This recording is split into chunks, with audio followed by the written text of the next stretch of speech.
तो गाइज मैं आपके लिए एक नया और मज़ेदार नॉवल लेके आया हूँ। अगर आपको अच्छा लगेगा तो कमेंट जरूर कीजिएगा। इस नॉवल को एडिट और अनुवाद मैंने किया है, धन्यवाद।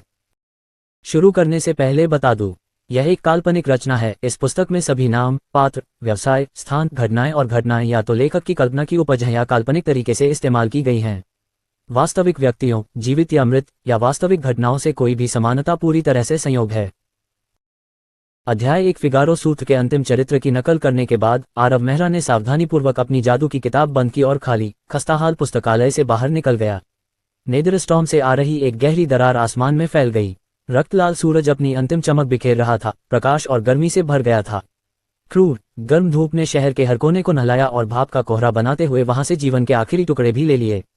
शहर के केंद्र में आश्रय टावर अभी भी काम कर रहा था, लेकिन वह फीकी धुंधली रोशनी हमेशा लोगों को अपने चरम से गुजर चुके बूढ़े आदमी के बारे में सोचने पर मजबूर करती थी, जिसने हमेशा 3000 सालों तक इस सिटी के आश्रय टावर की रक्षा की थी। साथ ही उन्हें यह भी याद दिलाती थी कि यह युग समाप्त होने वाला था। ये नोसेंट था, एक ऐसी दुनिया जिसने कभी एक शानदार जादुई सभ्यता को जन्म दिया था, लेकिन मन की कमी के कारण मरने वाली थी। जब नोसेंट अपने चरम पर था तो मनुष्य वास्तव में जादू को अकल्पनीय ऊंचाइयों तक ले जाने में सक्षम थे। उस समय के जादूगरों के पास दुनिया को हिला देने वाली शक्ति थी। उन्होंने असंख्य विमानों के माध्यम से अभियान भेजे और अनगिनत अन्य जातियां उनके अधीन होने के बाद कांप उठीं। उन्होंने खुद को जीवित देवता भी घोषित कर दिया। वास्तव में यदि मन का उपयोग नहीं किया गया होता तो उनमें से कुछ वास्तव में लगभग अनंत काल तक जीवित रह सकते थे और जादू के रहस्यों की उनकी गहन समझ के कारण उनके पास भगवान जैसी शक्ति होती। दुर्भाग्य से दुनिया के मन के समाप्त होने के साथ ही भव्यता के ये समय समाप्त हो गए। दिन ब दिन मनुष्य कमजोर होते गए और विशाल जादू का बेड़ा बंदरगाह पर ही रुका रहा। भयावह जादू क्रिस्टल तोप अब अपनी कान फाड़ने वाली आवाज नहीं निकाल सकती थी और उन अनगिनत विमानों ने एक बार फिर अपनी शांति वापस पा ली और अब उन्हें इन विजेताओं से खतरे की चिंता नहीं करनी पड़ी। यहाँ तक कि वे जादूगर भी जो कभी देवताओं को चुनौती देने में सक्षम थे, अंततः गिरने लगे। वे ये जानकर चौंक गए कि अपनी जादुई क्षमता खोने के बाद समय की मार के आगे वे शक्तिहीन हो गए थे। एक के बाद एक नाम जो कभी वीरतापूर्ण यादें जगाते थे, कब्रों पर उकेरे गए। वे नोसेंट के पतन का अनुसरण करते रहे और धीरे धीरे इतिहास की राख के ढेर में भूल गए। उन्होंने जो कुछ भी पीछे छोड़ा वह था लाइब्रेरी में जादू की किताबें जो आरव मेहरा ने अभी अभी छोड़ी हैं। उनमें से प्रत्येक में उनके अनुभवों और कई जन्मों के ज्ञान का क्रिस्टलीकरण था। मन की थकावट से पहले के युग में ऐसा इनाम किसी भी जादूगर को खुशी से पागल करने के लिए पर्याप्त होता, लेकिन अब ये किताबें लाइब्रेरी में अछूती पड़ी थीं, धूल की मोटी परत से ढकी हुई थीं। उनका अब कोई मतलब नहीं था सिवाय नोसेंट के पूर्व गौरव की याद दिलाने के।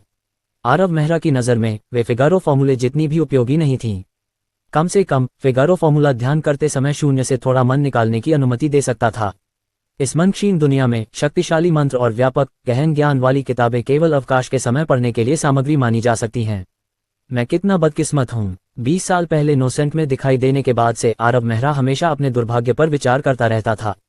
क्या सामान्य ट्रांसमिग्रेटर उनकी दुनिया को बचाने और फिर एक पूर्ण जीवन का आनंद लेने में सक्षम नहीं था? उसे रेगिस्तान में भोजन की तलाश क्यों करनी पड़ी? उसे इस दुनिया के साथ क्यों दफन होना पड़ा जो नष्ट होने वाली थी? ये बहुत अनुचित था। कम से कम उसे एक बेहतर समय अवधि में समाप्त होना चाहिए था, जैसे कि अनगिनत साल पहले का नोसेंट। हालांकि उस समय जादू की सभ्यता परिपक्व होने से बहुत दूर थी, फिर भी अनगिनत जादूगर आगे बढ़ने की कोशिश कर रहे थे, धीरे धीरे जादू के अनुप्रयोगों की खोज कर रहे थे। मनुष्य अभी तक अपनी सबसे बड़ी ऊंचाइयों पर नहीं पहुंचे थे, जहां वे एक दिन चमत्कार के बाद चमत्कार करने के लिए जादू का उपयोग करेंगे। लेकिन कम से कम उस समय के नोसेंट का आकाश अभी तक नेदरस्टॉर्म से नहीं फटा था और उसकी भूमि अंतहीन रेगिस्तान में नहीं बदली थी। दुनिया अभी भी अटूट मान से भरी हुई थी। सबसे महत्वपूर्ण बात यह है कि उस समय के लोगों को दुनिया के आसनांत के बारे में अनगिनत दुष्वप्नों से पीड़ित होने की आवश्यकता नहीं थी। उफ! आरव मेहरा ने आह भरी। वह अपने थके हुए शरीर को एक मौत की खामोशी वाली सड़क पर घसीटता हुआ ले गया।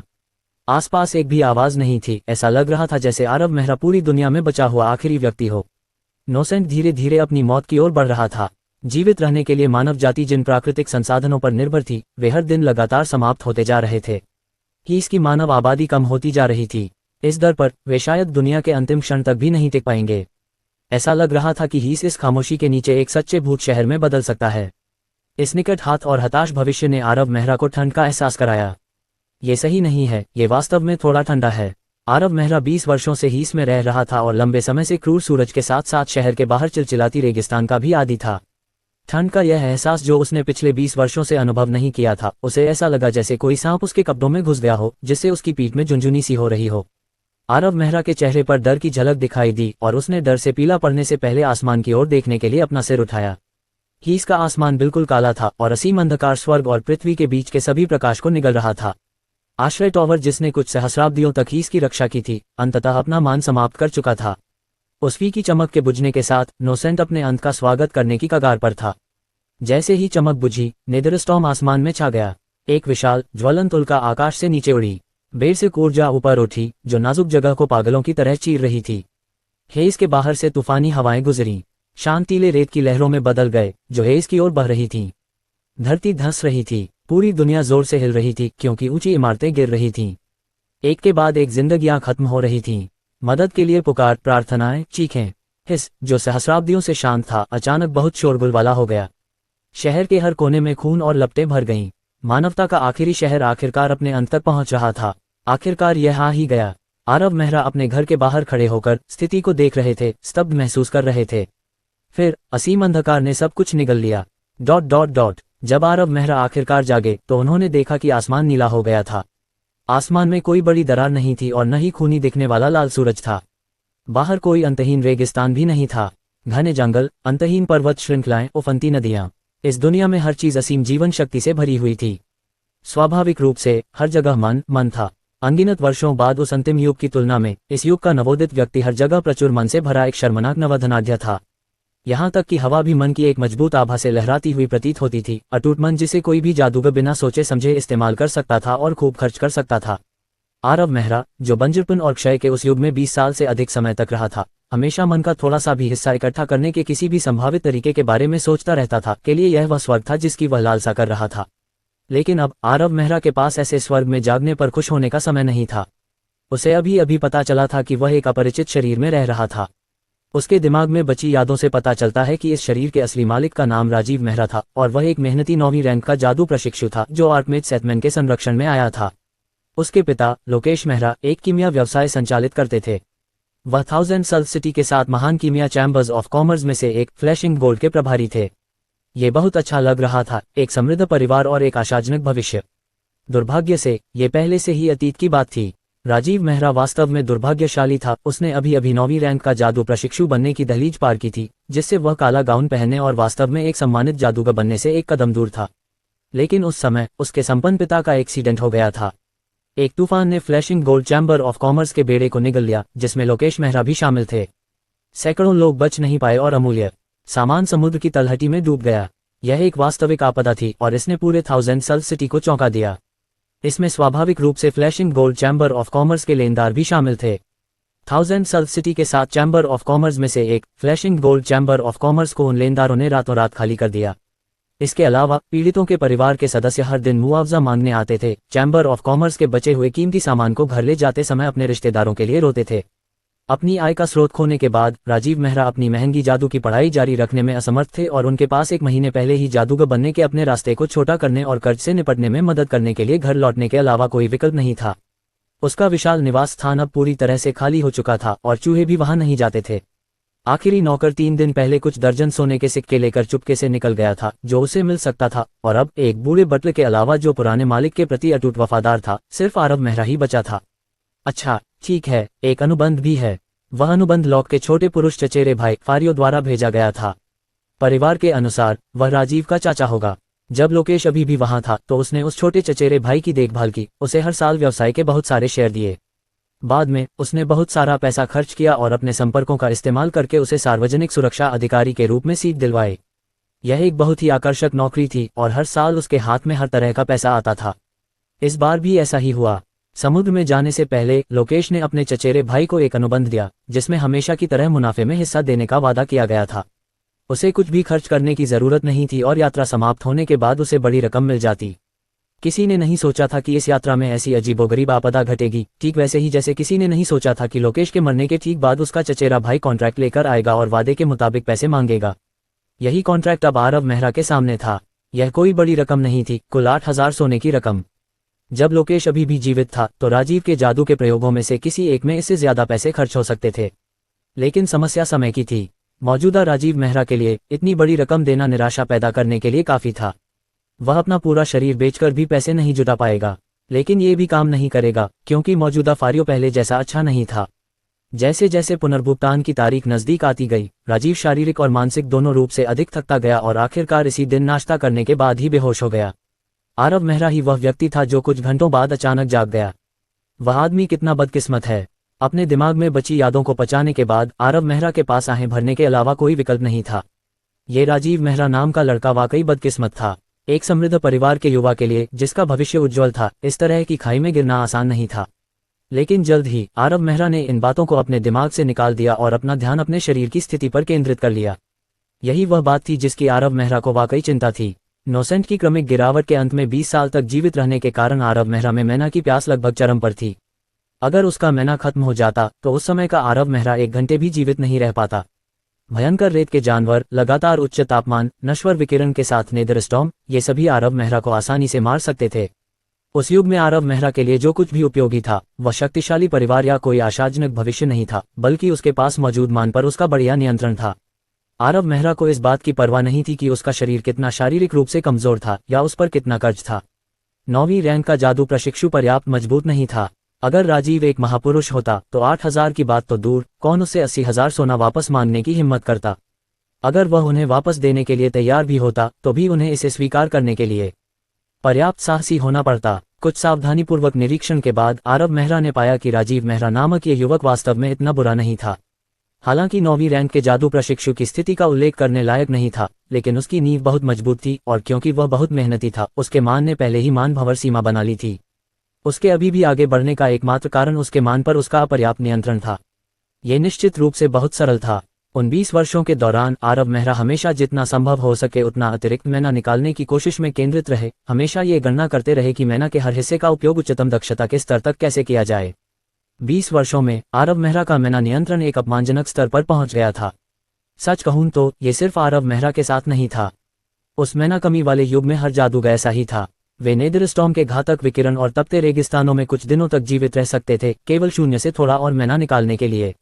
ऐसे माहौल में पले बड़े आरव मेहरा का मैना नियंत्रण वर्तमान जादूगरों से कहीं ज्यादा था, इस हद तक कि राजीव मेहरा उनकी आंखों में भी प्रवेश नहीं कर सकते थे। आरव मेहरा ने जादू के लिए शरीर की क्षमता का विश्लेषण करने में लगभग 10 मिनट बिताए। 10 मिनट बाद आरव मेहरा को यकीन हो गया कि इस शरीर के बारे में उसकी समझ राजीव मेहरा से कम नहीं है, और इस तरह उसने मन को इकट्ठा करना शुरू कर दिया। उसके सटीक नियंत्रण से निर्देशित मजबूत मन एक बहती नदी की तरह लग रहा था। पहले तो ये प्रवाह एक फुसफुसाती हुई नदी की तरह हल्का और आरामदायक लग रहा था, लेकिन उसके लगातार संकेत के साथ मन हिलने लगा और एक उफनती नदी में बदल गया। एक सीटी के साथ घूमती हुई लहरें उसके नए शरीर से टकराती रहीं। यह एक जादू प्रशिक्षु के लिए सबसे महत्वपूर्ण अवधि थी। यदि जादू प्रशिक्षु बढ़ते हुए मैना पर नियंत्रण खो देता है तो वे अवशोषण में विफल हो जाते हैं और उनके पास स्क्रैच से मैना जमा करने के अलावा कोई विकल्प नहीं होता। ये झटका कुछ लोगों को मैना भंवर बनाने की उम्मीद भी खो सकता है। यही कारण था कि कई जादू प्रशिक्षु थे लेकिन बहुत कम आर्कमेज थे। यही कारण था कि राजीव मेहरा 3 साल तक 9वीं रैंक के मैजिक अप्रेंटिस से आगे बढ़ने में असमर्थ थे। उन्होंने वास्तव में अभी तक कोशिश नहीं की थी, उन्हें चिंता थी कि वे सफल नहीं हो सकते। लेकिन आरव मेहरा को ऐसी कोई समस्या नहीं थी। आरव मेहरा के पास नियंत्रण का एक अद्भुत स्तर था। उन्हें विशेष रूप से ध्यान केंद्रित करने की भी आवश्यकता नहीं थी और एक पल में मैना और भी अधिक बढ़ गई। मैना की उबड़ खाबड़ बाढ़ के बावजूद आरव मेहरा ने इसे आसानी से नियंत्रित किया और प्रतीत होता है कि पागल मैना उस रास्ते से बहता रहा जिस पर आरव मेहरा ने उसे निर्देशित किया। आरव मेहरा के शरीर में मैना भंवर बनने में एक पल लगा। जब मैजिक अप्रेंटिस इस चरण पर पहुंचे तो उन्होंने आखिरकार उस काले गाउन को पहनने की योग्यता प्राप्त की। कुछ समय बाद मैना भंवर पूरी तरह से स्थिर हो गया और इसे उपलब्धि की सच्ची पूर्णता माना जाएगा, जादूगर बनना। लेकिन आरव मेहरा ने यहाँ रुकने की योजना नहीं बनाई। जैसे कि उसे पता ही नहीं था कि मैना भंवर पहले ही आकार ले चुका है, उसने जबरदस्ती मैना को और आगे धकेल दिया, इस तथ्य के बावजूद कि यह पहले से ही अपनी सीमा के करीब लग रहा था। कमजोर और हाल ही में बने मैना भंवर ने अचानक एक बुलबुले की तरह पॉपिंग ध्वनि की और विस्फोट के दबाव से ढह गया। आरव मेहरा को जरा भी चिंता नहीं थी। वह केवल एक बार फिर से मैना इकट्ठा करता रहा और फिर से मैना के उछाल में इसे दहाने से पहले मोटे तौर पर मैना भंवर बनाने के लिए आगे बढ़ा। वह लूप जो किसी भी समकालीन जादूगर को चौंका देने के लिए पर्याप्त होता, कमजोर मैना भंवर के स्थिर होने से कम 10 चक्रों तक चला। एक बार जब मैना भंवर ढह नहीं गया, भले ही उसने कितना भी मैना अंदर डाला हो, आरव मेहरा संतुष्ट हो गया और उसने भंवर के केंद्र में कुछ मैना इकट्ठा कर लिया। मैना भंवर धीरे धीरे इधर उधर घूमने लगा, कभी नहीं रुका। आरव मेहरा ने अपना हाथ उठाया और उस पर कई जादुई रून दिखाई दिए, जिसके बाद कमरे में एक भयंकर जादुई उतार चढ़ाव हुआ। हवा में एक छोटी सी भिनभिनाहट की आवाज भी सुनी जा सकती थी। भले ही कोई चुस्त जादूगर ये दृश्य देख ले, उसके पास ये स्वीकार करने के अलावा कोई विकल्प नहीं होगा कि यह एक लगभग पूर्ण मैना भंवर था, जिसमें आश्चर्यजनक सहनशक्ति और भयावह विस्फोट शक्ति थी जो एक प्रथम श्रेणी के जादूगर के बराबर थी। अविश्वसनीय बात यह थी कि इस मनभंवर के निर्माण में केवल कुछ मिनट लगे थे। इस युग का कोई भी व्यक्ति ऐसा करतब नहीं कर सकता था। ऐसा इसलिए था क्योंकि कई वर्षों बाद जब जादूगरों का मन नियंत्रण पूरी तरह से नए स्तर पर पहुंच गया, तो उन्होंने मनभंवर बनाने की इस बेहतर विधि को विकसित किया। उन्होंने पाया कि यह प्रतीत होता है कि यह कठिन और अनिश्चित विधि न केवल बहुत तेजी से मनभंवर बनाएगी, बल्कि इसे मजबूती और विस्फोटक शक्ति भी देगी जिसकी कल्पना अतीत में करना मुश्किल था। और सैकड़ों वर्षों के शोधन से गुजरने के बाद इस तकनीक को, जो इस युग में अकल्पनीय माना जाता था, आरव मेहरा ने सीखा। जैसे ही उसने बिखरे हुए जादुई रूनों को दूर किया, आरव मेहरा अपने मनभंवर को और मजबूत करने ही वाला था कि अचानक उसे बाहर से एक आवाज सुनाई दी। ये सब बहुत स्पष्ट रूप से लिखा गया है। मेरे प्यारे चचेरे भाई ने समुद्र में जाने से पहले निवेश के रूप में मुझसे 8000 सोने के सिक्के लिए, लेकिन उसका व्यापार विफल हो गया। तो क्या मुझे अपने 8000 स्वर्ण वापस नहीं मिलने चाहिए? स्वाभाविक रूप से मैं कोई नासमझ व्यक्ति नहीं हूं, और मुझे पता है कि इस समय तुम्हारे पास पैसे नहीं हैं। इस बारे में क्या ख्याल है? ये घर अभी भी कुछ पैसे का है, इसलिए मैं नुकसान उठाकर 10,000 स्वर्ण में घर खरीद लूंगा। इस तरह तुम अपना कर्ज चुका सकोगे और फिर भी खर्च करने के लिए 2000 बच जाओगे। दूर से आ रही आवाज कर्कश और टूटी हुई थी, जो किसी तेज बत्तख की तरह लग रही थी। इस बात में कोई संदेह नहीं था कि आरव मेहरा, जो इस समय अपने मन के भंवर को और बढ़ाने के सर्वोत्तम तरीके पर विचार कर रहा था, ऐसी कष्टप्रद आवाज सुनने के बाद किस तरह की प्रतिक्रिया देगा। कर्ज चुकाने के बारे में इतना उत्साहित होने की जरूरत नहीं है, आरव मेहरा ने दांत पीसते हुए अपनी सांसों में बुदबुदाया। वह पहले से ही उस बत्तख की गर्दन तोड़ने के बारे में सोच रहा था, लेकिन अप्रत्याशित रूप से आरव मेहरा के उठने से पहले ही वह बत्तख वास्तव में उसके अपने दरवाजे पर आ गई और जोर से धमाके से उसे खोल दिया। एक मोटा आदमी जिसका वजन निश्चित रूप से 150 किलो से ज्यादा था, लड़खड़ाता हुआ अंदर आया। उसके पीछे एक बूढ़ा आदमी था जो शायद 60 साल का लग रहा था। दोनों एक दूसरे को खींच रहे थे, जाहिर तौर पर किसी बात पर असहमत थे। मुझे छोड़ दो, मैंने तुमसे कहा था कि छोड़ दो, क्या तुमने सुना नहीं? पावे, तुम बूढ़े बूढ़े, यह मत सोचो कि तुम लापरवाही से काम कर सकते हो क्योंकि मैं अभी अच्छा व्यवहार कर रहा हूं।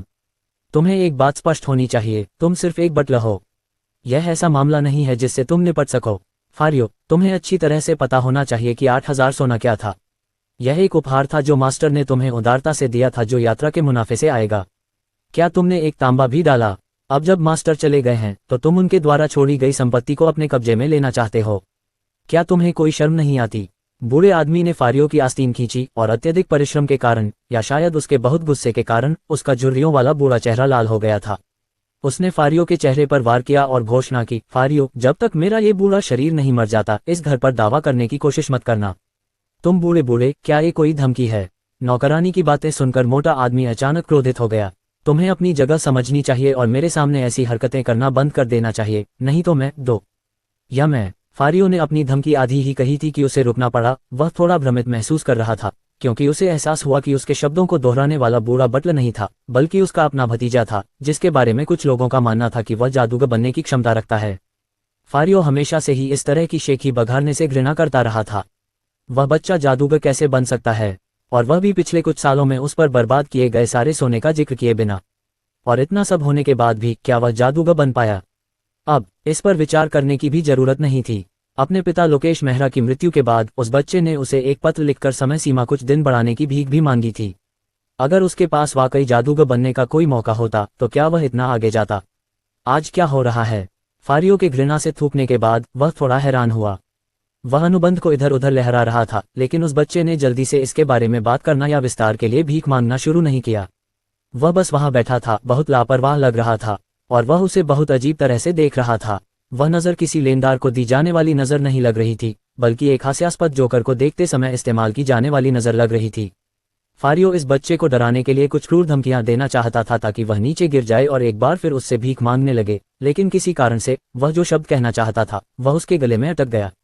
सबसे डरावनी बात यह थी कि उसे अचानक लगा कि उसे अपने आप को थोड़ा संभालने की जरूरत है जब उसने इतने लंबे समय के बाद फिर से अपने भतीजे को व्यक्तिगत रूप से देखा। यह महत्वपूर्ण नहीं है, वह आखिरकार कहने में कामयाब रहा। किसी भी मामले में या तो आप आज अपना कर्ज चुकाएं या आप घर का उपयोग कर्ज चुकाने के लिए करें, अन्यथा मैं यह अनुबंध 1000 सल सिटी के चैम्बर्स ऑफ कॉमर्स यूनियन को सौंप दूंगा। देखते हैं उसके बाद कौन आपके flashing gold chamber of commerce के साथ व्यापार करने की हिम्मत करेगा। इन शब्दों ने बूढ़े हाउसकीपर को भी चिंता में पीला कर दिया। फेरियो की धमकी वाकई क्रूर थी। Flashing gold chamber of commerce बहुत मुश्किल में था और यहाँ तक कि इसकी इमारतों को भी दूसरों ने कर्ज चुकाने के लिए जब्त कर लिया था, लेकिन बूढ़े बटलर को पता था कि यह सब कुछ अस्थायी होगा। बूढ़े मास्टर ने दशकों में अपने संबंध और अपनी प्रतिष्ठा बनाई थी और ये ऐसी चीजें नहीं थीं जो समुद्र में एक दुर्घटना से छीन ली जाएंगी। जब तक flashing gold chamber of commerce के पास कुछ समय था, तब तक यह अपनी दुर्दशा से बाहर निकल सकता था। और भले ही यह अपने पूर्व गौरव को प्राप्त न कर सके, लेकिन यह निश्चित रूप से युवा मास्टर को इतना प्रदान करेगा कि उसे भोजन और कपड़ों की चिंता नहीं करनी पड़ेगी। उसके लिए अपनी जादू की पढ़ाई जारी रखना भी संभव हो सकता है और शायद एक दिन वह एक सच्चा जादूगर बन सकता है। लेकिन वे निश्चित रूप से उसे यूनियन को अनुबंध देने नहीं दे सकते थे। चैम्बर ऑफ कॉमर्स को जीवित रहने के लिए अपनी प्रतिष्ठा की आवश्यकता होगी।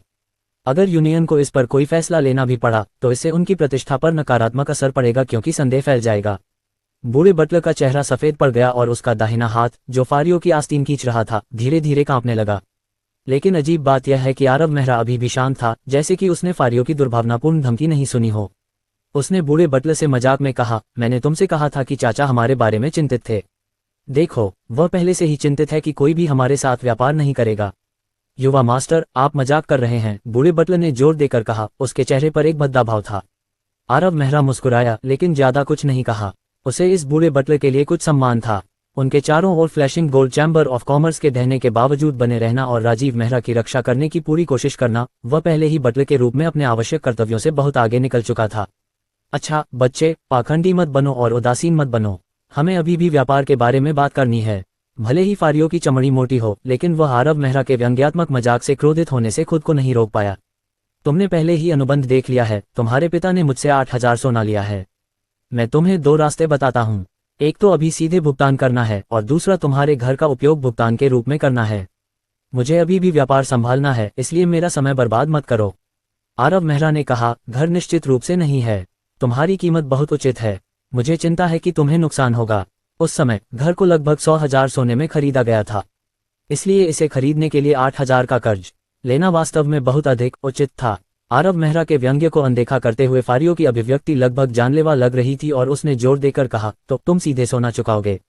सोने के सिक्कों से पैसे चुकाना असंभव नहीं है। आरव मेहरा ने कहना शुरू किया, फिर बात खत्म करते हुए कहा, क्या तुम सच में सोना वापस करना चाहते हो? यह जवाब फारियो की उम्मीदों से कहीं ज्यादा था।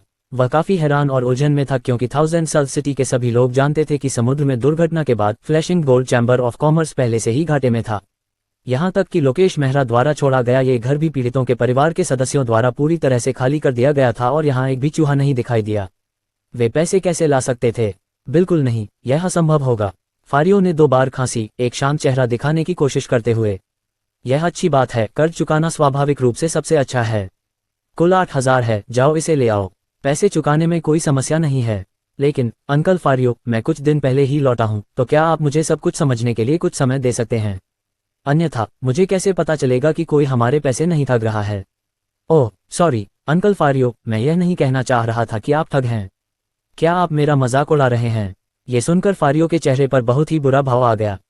उसने आरव मेहरा को एक क्रूर नजर से देखा और फिर अपनी बत्तख जैसी आवाज में चिल्लाया, जिमी, जिमी, धिक्कार है, जल्दी से अंदर आओ। फारियो के चिल्लाने के कुछ ही देर बाद कुछ शैतानी रूप से विशालकाय आदमी अंदर घुस आए। उनका नेता एक गंजा आदमी था जिसके चेहरे पर एक लंबा निशान था और उसकी आंखों में एक अशुभ चमक थी। फारियो, जब उसने उस असभ्य समूह को अंदर आते देखा तो बूढ़े बटलर के चेहरे पर गुस्सा आ गया और अपनी बुढ़ापे की परवाह किए बिना वह उनके रास्ते में खड़ा हो गया।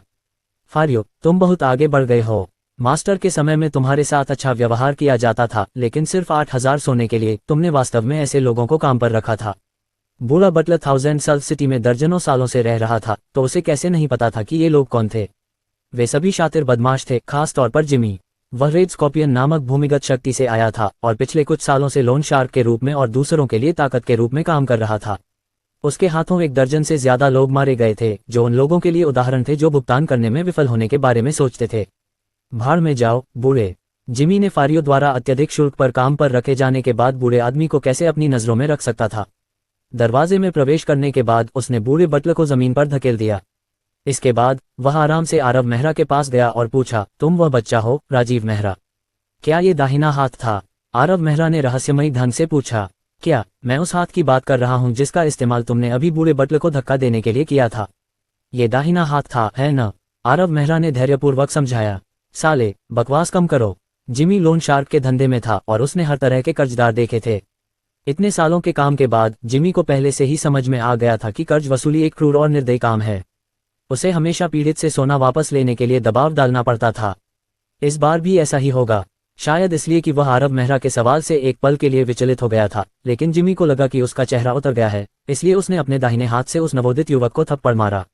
आरव मेहरा ने पलक भी नहीं झपकाए और उसने विनम्रता से पूछा, मीडियम वेल के बारे में क्या ख्याल है? क्या क्या? इसके तुरंत बाद एक खून जमा देने वाली चीख निकली।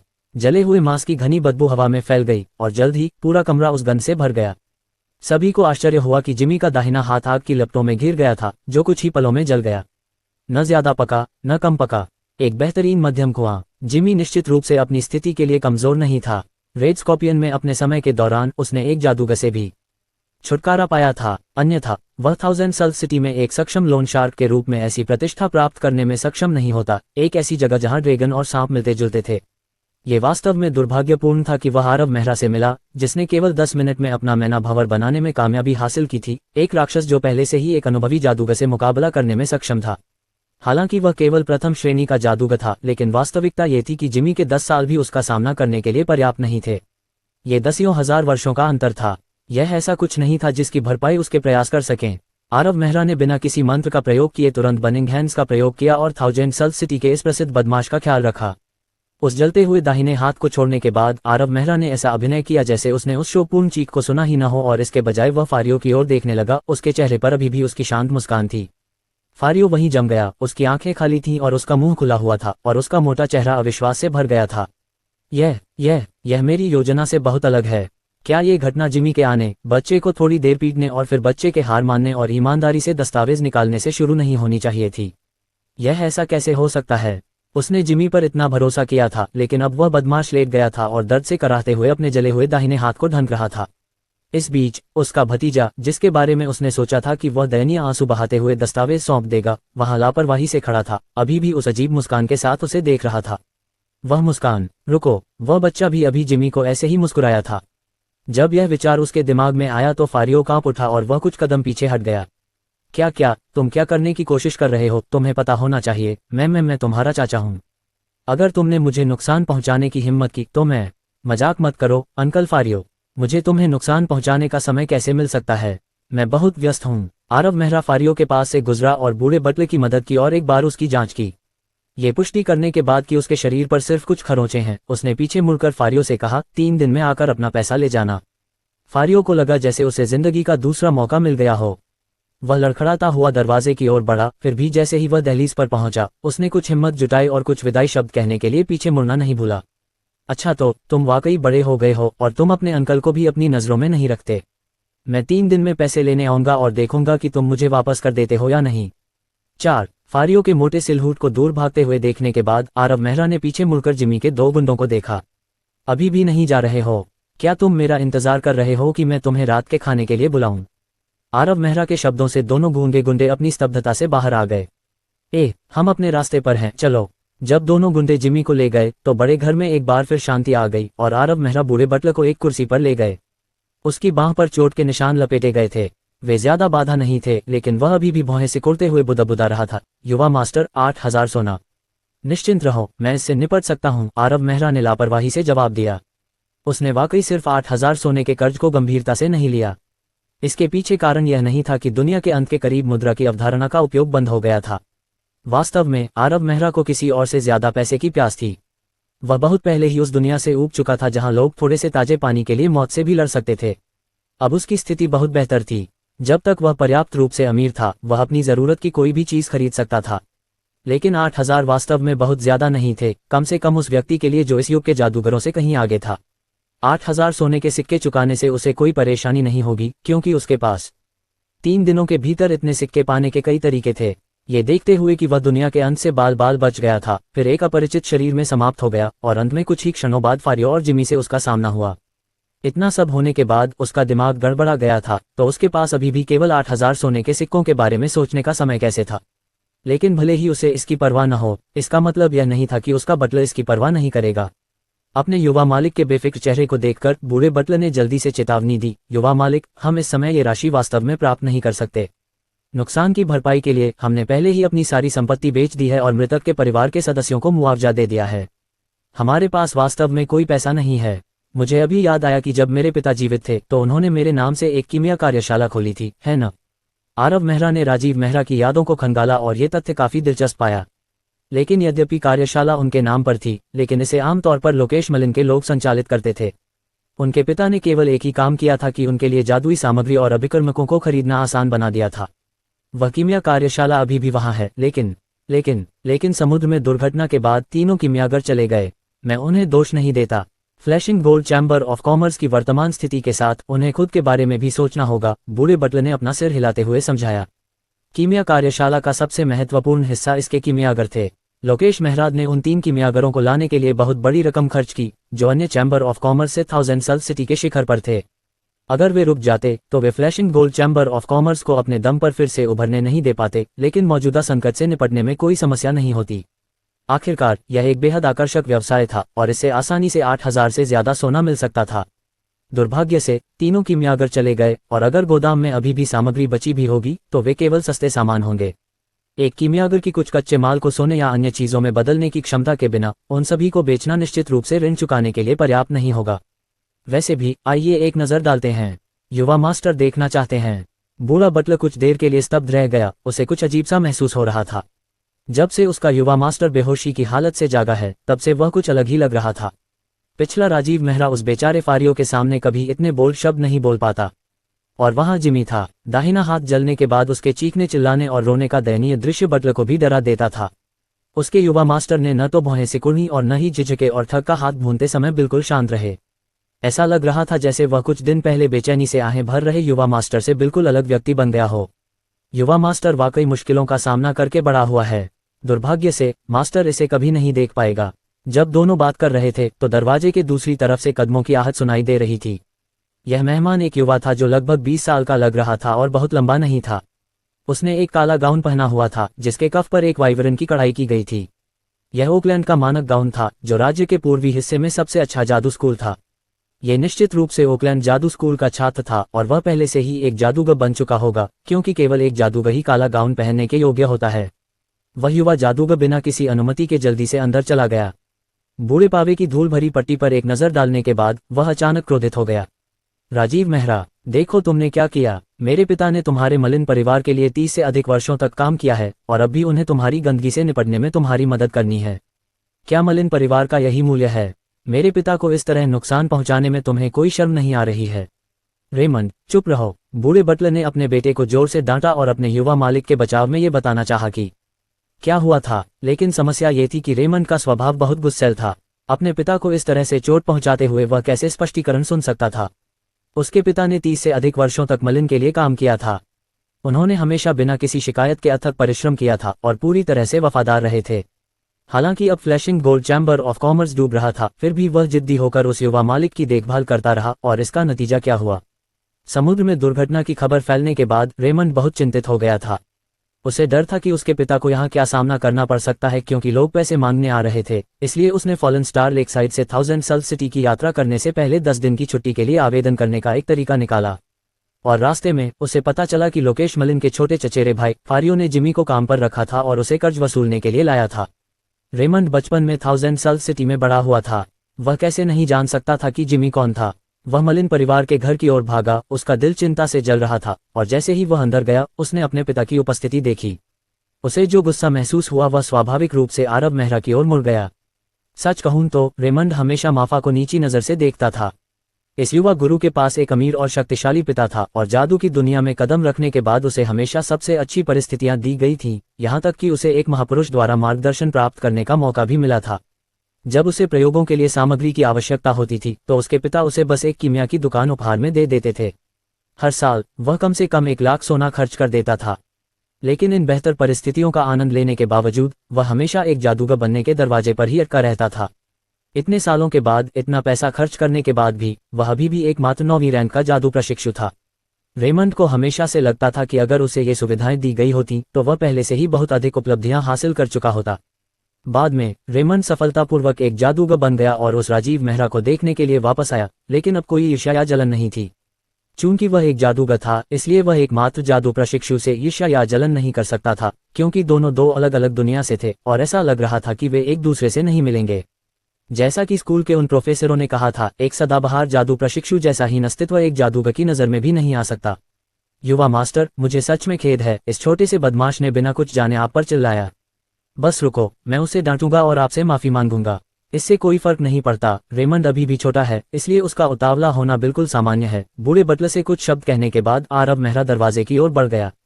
बाहर जाने से ठीक पहले उसने कहा, और ठीक है रेमंड, तुम्हारे पिता घायल हो गए हैं और उन्हें आराम करने की जरूरत है। तुम यहाँ बिल्कुल सही समय पर आए हो, मेरे साथ गिल्डेड रोज तक आओ। रेमंड गुस्से में लगभग घुट गया। क्या वह बदमाश मरना चाहता है? एकमात्र 9वीं रैंक के जादू के प्रशिक्षु ने वास्तव में एक महान जादूगर को आदेश देने के लिए इस तरह की टोन का इस्तेमाल किया। दुर्भाग्य से इस महान जादूगर को क्रोध में विस्फोट करने का समय नहीं मिला, क्योंकि बगल में बैठा बूढ़ा बटलर पहले क्रोध में विस्फोट कर गया। तुम छोटे मूर्ख, क्या तुम मुझे मौत के घाट उतारना चाहते हो? ठीक है, मैं समझ गया। रेमंड के बचपन में मां नहीं थी, इसलिए उसका पालन पोषण सिर्फ बूढ़े पावे ने किया था। रेमंड अपने पिता के प्रति सम्मान रखता था और उनसे थोड़ा डरता भी था। जब उसने देखा कि उसके पिता कितने नाराज हो गए हैं, तो युवा जादूगर की गरिमा तुरंत उसके सिर के पीछे चली गई। उसने मुस्कुराते हुए अपने पिता की चोट के बारे में पूछा और यह पुष्टि करने के बाद कि सब कुछ ठीक है, उसने अपनी जादू की छड़ी उठाई और आरव मेहरा का पीछा किया। मलिन हाउस से गिल्डेड रोज तक का रास्ता लगभग 20 मिनट की पैदल दूरी पर था। रास्ते में रेमंड ने आरव मेहरा की तरफ नहीं देखा। अपने बूढ़े पिता की खातिर वह कम से कम अच्छे शिष्टाचार का दिखावा तो करेगा, लेकिन अगर यह बंदा अपनी जगह नहीं जानता तो रेमंड निश्चित रूप से उसे शर्मिंदा करने की कोशिश करेगा। रेमंड को इस बात का पूरा यकीन था कि राजीव मेहरा का लक्ष्य क्या था। 9वीं रैंक पर अटका एक प्रशिक्षु एक सच्चे जादूगर से संपर्क करने में कामयाब रहा, वह उससे दोस्ती करने का मौका कैसे न ले सकता था। किसी और बात का जिक्र न करते हुए सिर्फ रेमंड का मैना भंवर बनाने का अपना अनुभव ही राजीव मेहरा को अनगिनत चक्करों से बचने में मदद करने के लिए पर्याप्त होगा। जब तक ये युवा मास्टर मलिन मूर्ख नहीं था, वह निश्चित रूप से सभी प्रकार के सवाल पूछेगा। जब वह आएगा और मुझसे दोस्ती करने की कोशिश करेगा तो मैं उसके साथ खेलना बंद कर दूंगा और उसे चिढ़ाऊंगा और फिर उसे दंडित करने के लिए एक जादूगर की आवाज का उपयोग करूंगा। अच्छा, एक योजना की तरह लगता है। इस प्रकार रेमंड ने अपने शिकार के पास आने का इंतजार किया। 5 परिणामस्वरूप ये 5वीं रैंक का जादूगर बहुत देर तक प्रतीक्षा करता रहा। 20 मिनट लगभग समाप्त हो चुके थे, फिर भी वह बदमाश अभी भी अभिनय कर रहा था। सिर झुकाए और हाथों को पीठ के पीछे बांधे स्थिर गति से चल रहा था। पूरे समय उसके चेहरे पर एक विचारशील भाव था। वह विचारशील भाव क्यों है? तुम तो बस एक प्रशिक्षु हो, तुम किस तरह के गहन प्रश्न के बारे में सोच रहे हो? इंतजार करते करते जैसे जैसे समय बीतता गया, रेमंड अब और इंतजार नहीं कर सका और उसका मन न जाने कितने श्रापों से भर गया था। ये बदमाश वाकई अभिनय कर सकता है। जल्दी करो और मुझसे मार्गदर्शन मांगो। क्या तुम नहीं देख सकते कि मैं बहुत देर से इंतजार कर रहा हूँ? अगर तुम जल्दी नहीं करोगे तो हम गिल्डेड रोज तक पहुंच जाएंगे और तब तक वहां कोई भी दर्शक नहीं होगा। फिर मेरा तुम्हें ताना मारने का क्या मतलब है? यह नहीं चलेगा, मुझे खुद ही इसे उठाने का कोई तरीका सोचना होगा। ठीक है यंग मास्टर मेहरा, क्या तुम्हारे शिक्षक ने तुम्हें बताया था कि मन भंवर बनाने की तैयारी करते समय तुम्हें कौन से खास सूत्रों में महारत हासिल करनी चाहिए? ये सवाल पूछने के बाद रेमंड खुद से बेहद खुश था। यह एक बेहतरीन सुझाव था और एक जादू स्कूल के सीनियर का अहंकार उसके चेहरे पर साफ झलक रहा था। फिर रेमंड ने काफी देर तक इंतजार किया। उसने मुड़कर देखा कि उसके बगल में बैठा युवक अभी भी अपने हाथों को पीछे करके जमीन की ओर देख रहा था। ऐसा लग रहा था कि वह कुछ सोच रहा है। भाड़ में जाओ, ये बहुत हो गया। रेमंड के माथे पर नसें फड़कती हुई देखी जा सकती थीं। मैं एक महान जादूगर हूँ, फिर भी मैंने तुम्हारे जैसे एक साधारण प्रशिक्षु से बात करने की पहल की। भले ही तुम विस्मय से अभिभूत न हो, फिर भी तुम्हें मुझे अनदेखा करने की हिम्मत नहीं करनी चाहिए। क्या तुम मरना चाहते हो? अरे यंग मास्टर मेहरा, रेमंड ने खुद को एक बार फिर से रोका, उसे कोसने की इच्छा को रोकते हुए और चिल्लाने के लिए अपनी आवाज उठाई। क्या? आरव मेहरा आखिरकार बड़ी मुश्किल से अपनी कल्पना से बाहर आया। पहले तो वह असमंजस में था, फिर आखिरकार प्रतिक्रिया करने में कामयाब हुआ। ओह, मैना भंवर बनाने से पहले जिन सूत्रों में महारत हासिल करने की जरूरत है वह सरल है। नौसेन सूत्र का उपयोग मैना भंवर की नींव बनाने के लिए किया जा सकता है। जीत सूत्र का उपयोग मैना की दिशा की गणना करने के लिए किया जाता है। और अगर शर्तें पूरी होती हैं तो फिगारो सूत्र में महारत हासिल करना सबसे अच्छा है। इस तरह आप मैना भंवर बनाते समय बहुत सारा मैना बचा सकते हैं। ये कहने के बाद उसने रेमंड को एक अजीब नज़र से देखा और पूछा, वास्तव में क्या ये ज्ञान नहीं है जिसके बारे में एक प्रशिक्षु को पहले से ही पता होना चाहिए? रेमंड अचानक क्रोधित हो गया, लगभग जमीन पर पैर पटकते हुए। उसका क्या मतलब है? मैं एक महान जादूगर हूँ, क्या मुझे अभी भी तुम्हारी जरूरत है कि तुम मुझे मात्र प्रशिक्षुओं का ज्ञान सिखाओ? यह नहीं चलेगा, मुझे उस बदमाश को शर्मिंदा करने का कोई और तरीका सोचना होगा। रेमंड गुस्से में था, लेकिन दुर्भाग्य से इससे पहले कि वह कोई तरीका सोच पाता, वे गिल्डेड रोज पहुंच गए। गिल्डेड रोज विक्टोरियस रिटन मेन स्ट्रीट में स्थित था। ये थाउजेंड सल सिटी का सबसे समृद्ध क्षेत्र था। सबसे ज्यादा लोग, सबसे महंगे सामान, सब कुछ इस आलीशान सड़क पर केंद्रित था। उस समय flashing gold chamber of commerce की शक्ति के साथ लोकेश मेहरा कुछ चुटकुलों और कुछ तारीफों के बाद गिल्डेड रोज को विक्टोरियस रिटन स्ट्रीट में प्रवेश करने में सक्षम थे। लेकिन flashing gold chamber of commerce के पतन के साथ मूल रूप से हलचल वाला गिल्डेड रोज अब सुनसान हो गया था। थाउजेंड सल सिटी के 3 शीर्ष कीमियागर जल्दी ही चले गए थे और वे अपने साथ बहुत सी महंगी कीमिया सामग्री ले गए थे। उनका तर्क था कि flashing gold chamber of commerce उनका वेतन देने में पीछे रह गया था, इसलिए उन्होंने प्रतिस्थापन के रूप में सामग्री ले ली। लेकिन वास्तव में उन्होंने जो लिया वह उनके वेतन से 10 गुना अधिक था। वे केवल सबसे सस्ते अभिकर्मक ही छोड़ गए। बेशक flashing gold chamber of commerce वास्तव में उस समय उनका वेतन देने में असमर्थ था। यहाँ तक कि फारियों के 8,000 सोने का भुगतान भी नहीं किया जा सका, इसलिए उन कीमियागरों के वेतन जो 10,000 थे का उल्लेख करने की भी आवश्यकता नहीं थी। और इतना सब होने के बाद अगर एक के बाद एक जाने वाले क्लर्कों को भी इसमें शामिल कर लिया जाए, जिनमें से प्रत्येक ने कुछ न कुछ लिया, तो पहले का अत्यधिक सम्मानित गिल्डेड रोज अब अपनी जगह से खाली खोल बनकर रह गया था। वास्तव में अगर बूढ़े बटलर ने अजीब स्थिति को नोटिस नहीं किया होता और जल्दी से गोदाम को सील नहीं किया होता, तो वे बचे हुए सस्ते अभिकर्मक भी चोरी हो गए होते। जब आरव मेहरा ने दरवाजा खोला और गिल्डेड रोज में प्रवेश किया तो उसे कुछ भी दिखाई नहीं दिया।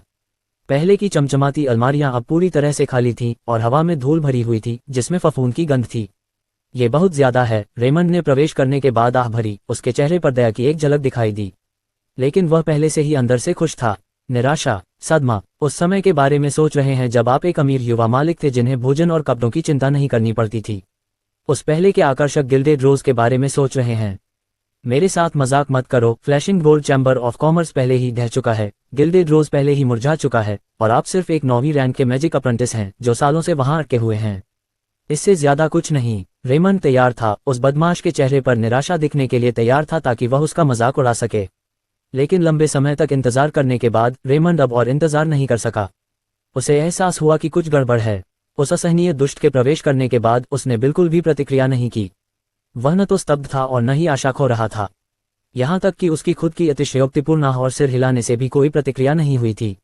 ऐसा लग रहा था जैसे उस युवक ने इधर उधर देखा ही नहीं और सीधे खाली लॉबी से होते हुए गिल्डेड रोज के पीछे चला गया। अरे, रेमंड ने बोलना शुरू किया, किसी तरह की प्रतिक्रिया व्यक्त करना चाहता था, लेकिन वह चुप हो गया क्योंकि वह आदमी बहुत तेज चल रहा था। जब तक रेमंड कुछ सोचने के बारे में सोचता तब तक वह केवल उसकी पीठ देख सकता था। अरे, बस तब तक रुको जब तक मैं तुम्हें सबक नहीं सिखाता। रेमंड ने मन ही मन राजीव मेहरा का पीछा करते हुए कोसा। वे पीछे के दरवाजे से बाहर निकलने के बाद बाएं मुड़े और फिर एक संकरी गली से नीचे उतरे जो गिल्डेड रोज के गोदाम की ओर जाती थी। जब रेमंड ने उसे पकड़ा तो आरव मेहरा ने पहले ही अपनी चाबियों से गोदाम के प्रवेश द्वार को खोल दिया था। वह अंदर आ चुका था और सभी तरह की सस्ती सामग्रियों के बीच अचंभित खड़ा था। तुम इतनी तेजी से भाग गए, रेमंड ने कहा। पकड़ने के बाद थोड़ा बड़बड़ाने का इरादा था, लेकिन आरव मेहरा की उपस्थिति को देखने के बाद उसने खुद को रोक लिया। बड़बड़ाने की कोई जरूरत नहीं थी। लड़का इतनी जल्दी अपने दुर्भाग्य में आ गया था कि रेमंड को अभी तक इसका जश्न मनाने का समय भी नहीं मिला था, तो वह इसके बारे में शिकायत कैसे कर सकता था। जब उसने उस बदमाश के चेहरे पर बेजान भाव देखा तो रेमंड को बहुत अच्छा लगा। ऐसा लग रहा था कि वह आखिरकार पीछे छोड़ी गई सस्ती सामग्रियों की खोज से अचंभित था। कुल मिलाकर वे 1000 सोने के बराबर भी नहीं होंगे, तो वह उनका उपयोग अपने कर्ज को चुकाने के लिए कैसे कर सकता था। उसके मोटे चाचा कोई परोपकारी व्यक्ति नहीं थे। वास्तव में रेमंड को खुद को पागलों की तरह हंसने से रोकने के लिए बहुत प्रयास करना पड़ा, लेकिन रेमंड निश्चित रूप से आरव मेहरा के वास्तविक विचारों से अवगत नहीं था। आरव मेहरा भी खुद को पागलों की तरह हंसने से रोकने की बहुत कोशिश कर रहा था। ... राजीव मेहरा द्वारा छोड़ी गई यादों के आधार पर आरव मेहरा को पता था कि वर्तमान युग संसाधनों से भरपूर था। इसके बावजूद चारों ओर ढेर लगी सामग्री को देखकर आरव मेहरा दंग रह गया। उसने नहीं सोचा था कि यह युग इस हद तक समृद्ध होगा। बाकी सामान की तो बात ही छोड़िए, लाल मूंगे के वो 3 पूरे डिब्बे, ये कैसी अवधारणा थी। उसके बाद के युग में हेस की अपेक्षाकृत नीरस भूमि में एक तीव्र संघर्ष को ट्रिगर करने के लिए बस कुछ टुकड़े ही पर्याप्त होते। ओह, और चांदनी रेत का वह बैग भी रेगिस्तान में सैकड़ों साल की खुदाई के बाद भी शायद इतना खोदना संभव न होता। रुको, वहां वो चीज। चांदनी रेत से अपनी निगाह हटाने के बाद वह जल्दी से एक चमकदार रोशनी की ओर आकर्षित हुआ। ये तो अफवाह वाला जादुई लोहा नहीं होगा। आरव मेहरा ने अवचेतन रूप से सांस रोककर गोदाम के कोने में चमकती उस चमक पर ध्यान केंद्रित किया जिसमें भयंकर जादुई उतार चढ़ाव था। ये जादुई लोहा नहीं हो सकता है न। ये पहली बार था जब आरव मेहरा ने असली जादुई लोहा देखा था। जादुई युग के अंत में वह असाधारण जादुई धातु अस्तित्व में ही नहीं थी। आरव मेहरा के देहांत से कुछ सहस्राब्दी पहले जादुई धातु का आखिरी टुकड़ा पहले ही निकाला जा चुका था और उसके बाद के अंतहीन वर्षों में लोग केवल किताबों में पढ़कर ही उनके अविश्वसनीय गुणों के विवरण देख सकते थे। सभी जादुई धातुएं धरती के उपहार थे। उनमें स्वाभाविक रूप से अनोखी जादुई शक्ति थी और कुछ खास हैंडलिंग के साथ वे शक्तिशाली कीमिया आइटम बन सकते थे। अगर वे किसी शक्तिशाली कीमियागर के हाथों में पड़ गए तो उन्हें जादू का उपकरण बनने का मौका भी मिल सकता था, जैसे कि हेज के बीच में शेल्टर टॉवर। ये नोसेंट के इतिहास का सबसे बड़ा जादुई उपकरण था। यह एक ऐसी दुनिया में समय के लिए रुकने में सक्षम था जिसे पहले ही नष्ट कर दिया जाना चाहिए था, जिससे अंतिम दिनों में हजारों साल की देरी हो गई। इस शक्ति को पहले से ही सिर्फ एक चमत्कार के रूप में वर्णित नहीं किया जा सकता था। गोदाम का चक्कर लगाने के बाद आरव मेहरा अंदर ही अंदर कोसने से खुद को रोक नहीं पाई। ये वास्तव में एक बहुत ही बेरहम युग है जो प्रचुर संसाधनों से भरा हुआ है। एक कोने में फेंका गया जादुई लोहा, लाल मूंगे के 3 डिब्बे, चांदनी रेत की एक पूरी थैली और उन सभी का एक ही वर्णन है, सस्ती जादुई सामग्री। बहुत ज्यादा खर्चीला, बहुत बेकार। आरव मेहरा ने घुटन भरी सांस ली और फिर खुद को उन खजानों को और न देखने के लिए मजबूर किया।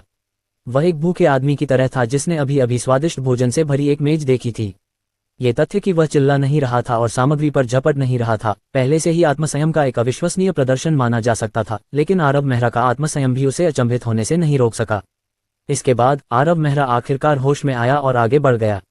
लाल मूंगे के 3 डिब्बे जल्दी से खाली कर दिए गए, उसके बाद चांदनी रेत का पूरा बैग और स्वाभाविक रूप से जादुई लोहे के कुछ टुकड़ों को भी नहीं छोड़ा गया। 5 चक्कर लगाने के बाद गोदाम में मौजूद हर चीज को गिल्डेड रोज की कीमिया प्रयोगशाला में ले जाया गया। रेमंड इन हरकतों को लेकर काफी उलझन में लग रहा था। उस युवा मास्टर को अचानक इतना अजीब व्यवहार करने के लिए किस तरह की प्रेरणा महसूस हुई? क्या वह दबाव से टूट गया और अपना दिमाग खो बैठा? क्या ऐसा हो सकता है कि उसने यह नहीं देखा कि 5 चक्कर लगाने के बाद, पसीने से लथपथ होने के बाद उसने केवल 500 से कम सोने की कीमत का सामान ही आगे बढ़ाया था? क्या फारियों का कर्ज परिवार में दूसरे शिकार का दावा करेगा? लाल मूंगों से भरे 3 बक्सों के अलावा चांदनी रेत से भरा एक बैग भी था।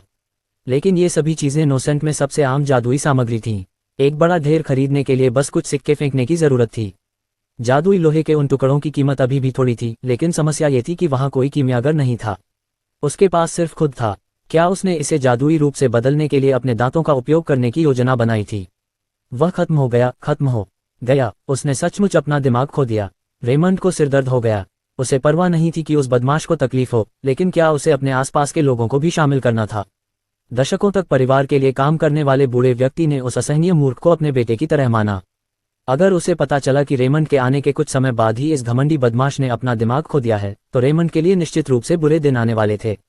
समस्या ये थी कि वह वास्तव में निर्दोष था। 6 जबकि रेमंड का दिमाग उलझन में था, आरव मेहरा को बॉक्स के पीछे छिपे कुछ बिल्ली की आंख के रत्न मिल गए थे, इसलिए उसने कुछ और इधर उधर देखा। ये सुनिश्चित करने के बाद कि उसने कुछ भी नहीं छोड़ा है, उसने रेमंड को आवाज लगाई, आओ मेरी मदद करो। उसने रेमंड के जवाब का इंतजार नहीं किया और बस कुछ रत्न ले लिए जो अपेक्षाकृत शुद्ध थे और फिर बाहर निकल गया। जब वह पीछे रह गया तो रेमंड स्तब्ध रह गया। तुम्हें लगता है कि मैं सिर्फ इसलिए मदद करूंगा क्योंकि तुमने मुझसे इसके लिए कहा? क्या मैं तुम्हारा दोस्त हूं? इसके अलावा तुम मुझ जैसे महान जादूगर से इतनी सस्ती जादुई सामग्री के साथ काम करने में मदद मांगने की हिम्मत कर रहे हो? क्या तुम मजाक कर रहे हो? क्या तुम्हें लगता है कि जादूगर कोई ऐसा व्यक्ति है जिसे तुम कुछ तांबे के सिक्कों के लिए सड़कों पर किराए पर ले सकते हो? रेमंड शिकायतों से भरा हुआ गिल्डेड रोज में दाखिल हुआ। चलो किसी बात पर सहमत होते हैं। परेशानी वाली चीजों के लिए मेरी तलाश मत करो। मैं इस तरह से मैना बर्बाद नहीं कर सकता। ऐसा मत सोचो कि एक जादूगर इतनी लापरवाही से मैना खर्च कर सकता है। हम जादूगर जिस मैना का इस्तेमाल करते हैं वह ऐसी चीज नहीं है जिसकी कल्पना आप जैसे प्रशिक्षु कर सकते हैं। अरे क्या तुम मेरी बात सुन रहे हो? रेमंड ने कुछ देर तक शिकायत करने के बाद उसे एहसास हुआ कि उसे अभी तक कोई जवाब नहीं मिला है, इसलिए उसने देखा कि क्या हो रहा है। वह तुरंत चौंक गया। भाड़ में जाओ, तुम क्या कर रहे हो? रुको, जल्दी करो। जब रेमंड ने नजर घुमाई तो उसने देखा कि आरव मेहरा एक टेस्ट ट्यूब हिला रहा था जिसमें अंदर एक गाढ़ा लाल तरल था। यह निश्चित रूप से लाल मूंगा घोल था। जब रेमंड ने यह देखा तो वह तुरंत डर से पीला पड़ गया। लाल मूंगा घोल बहुत अस्थिर माना जाता था। उच्च तापमान या हलचल से यह भयंकर जादुई उतार चढ़ाव पैदा कर सकता था और वे बहुत भयावह थे। इसका प्रभाव लाल मूंगा की सस्ती कीमत के अनुपात में बिल्कुल भी नहीं था। अगर ऐसा हुआ तो प्रयोगशाला तो दूर, गिल्डेड रोज का पूरा इलाका भी तबाह हो सकता है। वह एक विनाशकारी शक्ति थी जो जादूगरों के नियंत्रण से बाहर थी। ये खतरनाक, शक्तिशाली और अप्रत्याशित थी। हजारों सालों में कौन जानता है कि कितने लोगों ने उस शक्ति का फायदा उठाने की कोशिश की थी। अनगिनत ऋषि एक के बाद एक गिरे, इस उम्मीद में कि वे उस विस्फोटक शक्ति को अपने हाथों में पकड़ लेंगे। लेकिन अफसोस की बात है कि लाल मूंगा एक ऐसी समस्या थी जिसे पिछली सहस्राब्दियों में अनगिनत प्रयासों के बावजूद कोई भी हल नहीं कर पाया था। वे गिरे हुए ऋषि या तो मर गए या अपनी दुर्घटनाओं के बाद विकलांग हो गए। पिछले 100 सालों में लाल मूंगा का घोल कीमिया के लिए वर्जित हो गया था। किसी भी कीमिया प्रशिक्षु को उनके शिक्षक द्वारा बार बार चेतावनी दी जाती थी कि लाल मूंगा को संभालने के कई तरीके हैं, लेकिन वे इसे घोल में बिल्कुल भी नहीं बदल सकते। ठोस अवस्था में लाल मूंगा को केवल एक औसत दर्जे का जादुई पदार्थ ही माना जा सकता है। सामान्य जादू के कंडक्टरों की तुलना में ये केवल 2 से 3 दिनों तक कमजोर मान जारी कर सकता है। इन 2 गुणों के कारण लाल मूंगा को केवल निम्न स्तरीय जादू का संवाहक माना जा सकता है। इसके अलावा लाल मूंगा का उत्पादन हमेशा अधिक रहा है और आपूर्ति अक्सर मांग से अधिक होती है। इस प्रकार कीमत हमेशा बहुत कम रही है, जिससे ये इनोसेंट में सबसे सस्ती जादुई सामग्री में से एक बन गई है। लेकिन एक बार जब इसे घोल में घोल दिया गया, ये सब जानते हुए रेमंड की आवाज से खून निकल गया। वह पागल को शारीरिक रूप से रोकने से डरता था, क्योंकि ऐसा करने से वह टेस्ट ट्यूब गिरा सकता था जो विनाशकारी होगा। उसकी आवाज भी कांप उठी जब उसने दोहराया, क्या तुमने सुना नहीं? मैंने तुम्हें रुकने के लिए कहा था। अरे तुम क्या कर रहे हो? रेमंड के शब्द इसलिए बीच में ही कट गए क्योंकि उस बदमाश ने टेस्ट ट्यूब हिलाने के बाद एक छोटा सा दीपक जलाकर और टेस्ट ट्यूब को लौ के ऊपर रखकर मौत को दावत दी। अगर मैं उसे नहीं रोकूंगा तो यह निश्चित रूप से एक आपदा का कारण बनेगा। लाल मूंगा के घोल से होने वाले भयावह विस्फोट के बारे में सोचते हुए रेमंड के माथे से पसीना टपकने लगा। रेमंड ने तुरंत एक फ्रॉस्ट मंत्र का जाप किया। मंत्र और दैहिक घटक को छोटा करने में बहुत प्रयास किया, जिससे मैना की खपत में तेजी से वृद्धि हुई। एक पल में रेमंड के शरीर के भीतर के मैना का 1/3 हिस्सा खर्च हो गया। एक जादूगर के लिए यह उसके आधे जीवन को खोने जैसा था, लेकिन यह उसके पूरे जीवन को खोने से बेहतर होगा। इतना मैना खर्च करने के बाद फ्रॉस्ट मंत्र की गति और शक्ति सामान्य से कहीं अधिक थी। लगभग उसी समय जब मंत्र का जाप किया गया, खाली प्रयोगशाला हड्डियों को चीरने वाली ठंड से भर गई। इसके तुरंत बाद एक सर्पिल नीली रोशनी आई और दीपक बुझ गया। और बस इतना ही नहीं था, दीपक के जलने के बाद वह नीली रोशनी पागलों की तरह लताओं की तरह फैलती हुई प्रतीत हुई। वह लाल मूंगा घोल की टेस्ट ट्यूब और आरव मेहरा के दाहिने हाथ तक पहुंच गया, जिससे सब कुछ जम गया। सौभाग्य से कुछ नहीं हुआ। रेमंड अभी भी कांप रहा था और अपना ठंडा पसीना पहुंच रहा था। वह दृश्य बहुत भयावह था। अगर वह कुछ सेकंड देर से आता तो पूरी कीमिया प्रयोगशाला पहले ही फट सकती थी। वह बदमाश बहुत लापरवाह है। इससे कोई फर्क नहीं पड़ता कि तुम लाल मूंगा के साथ खेलना चाहते हो, लेकिन मुझे इसमें शामिल मत करो। अचानक डर से उबरने के बाद रेमंड पूरी तरह सदमे और गुस्से से भर गया। वास्तव में रेमंड की जादुई क्षमता के स्तर के साथ वह फ्रॉस्ट मंत्र को केवल दीपक को बुझाने और टेस्ट ट्यूब को फ्रीज करने के लिए नियंत्रित कर सकता था, बिना आरव मेहरा के हाथ को फ्रीज किए। ये सही है, रेमंड ने जानबूझकर ऐसा किया था। ये बदमाश नहीं जानता कि वह क्या कर रहा है। यह उसके लिए एक अच्छा सबक होगा। चूंकि वह अभी भी सोचता था कि आरव मेहरा एक जादू प्रशिक्षु था, इसलिए वह उसे एक साथी जादूगर के रूप में मानने के बारे में कभी नहीं सोचेगा। अगर उस बदमाश का अपने बूढ़े आदमी के साथ रिश्ता नहीं होता तो वह एक जादू प्रशिक्षु को कैसे देख सकता था जो इतना भारी कर्ज में था। एक ऐसे व्यक्ति की तो बात ही छोड़िए जो उसे आदेश देने की कोशिश करता। अगर कोई और होता तो वे पहले ही रेमंड द्वारा बर्फ की मूर्ति में बदल दिए गए होते। मैंने इस बकवास को बहुत सहन किया है। रेमंड ने फ्रॉस्ट मंत्र का जाप करते समय पहले ही इसके बारे में सोच लिया था। वह उस बदमाश को 1 घंटे तक जमने देगा और उसके बाद ही वह दया करके उसे बचाएगा और उस समय उसे कड़ी फटकार लगाएगा। उम्मीद है इससे वह दुष्ट अपने आप को संभाल लेगा। और अगर उसके पिता पूछते तो वह लाल मूंगा घोल की खतरनाक प्रकृति पर जोर देकर सब कुछ सही ठहराता।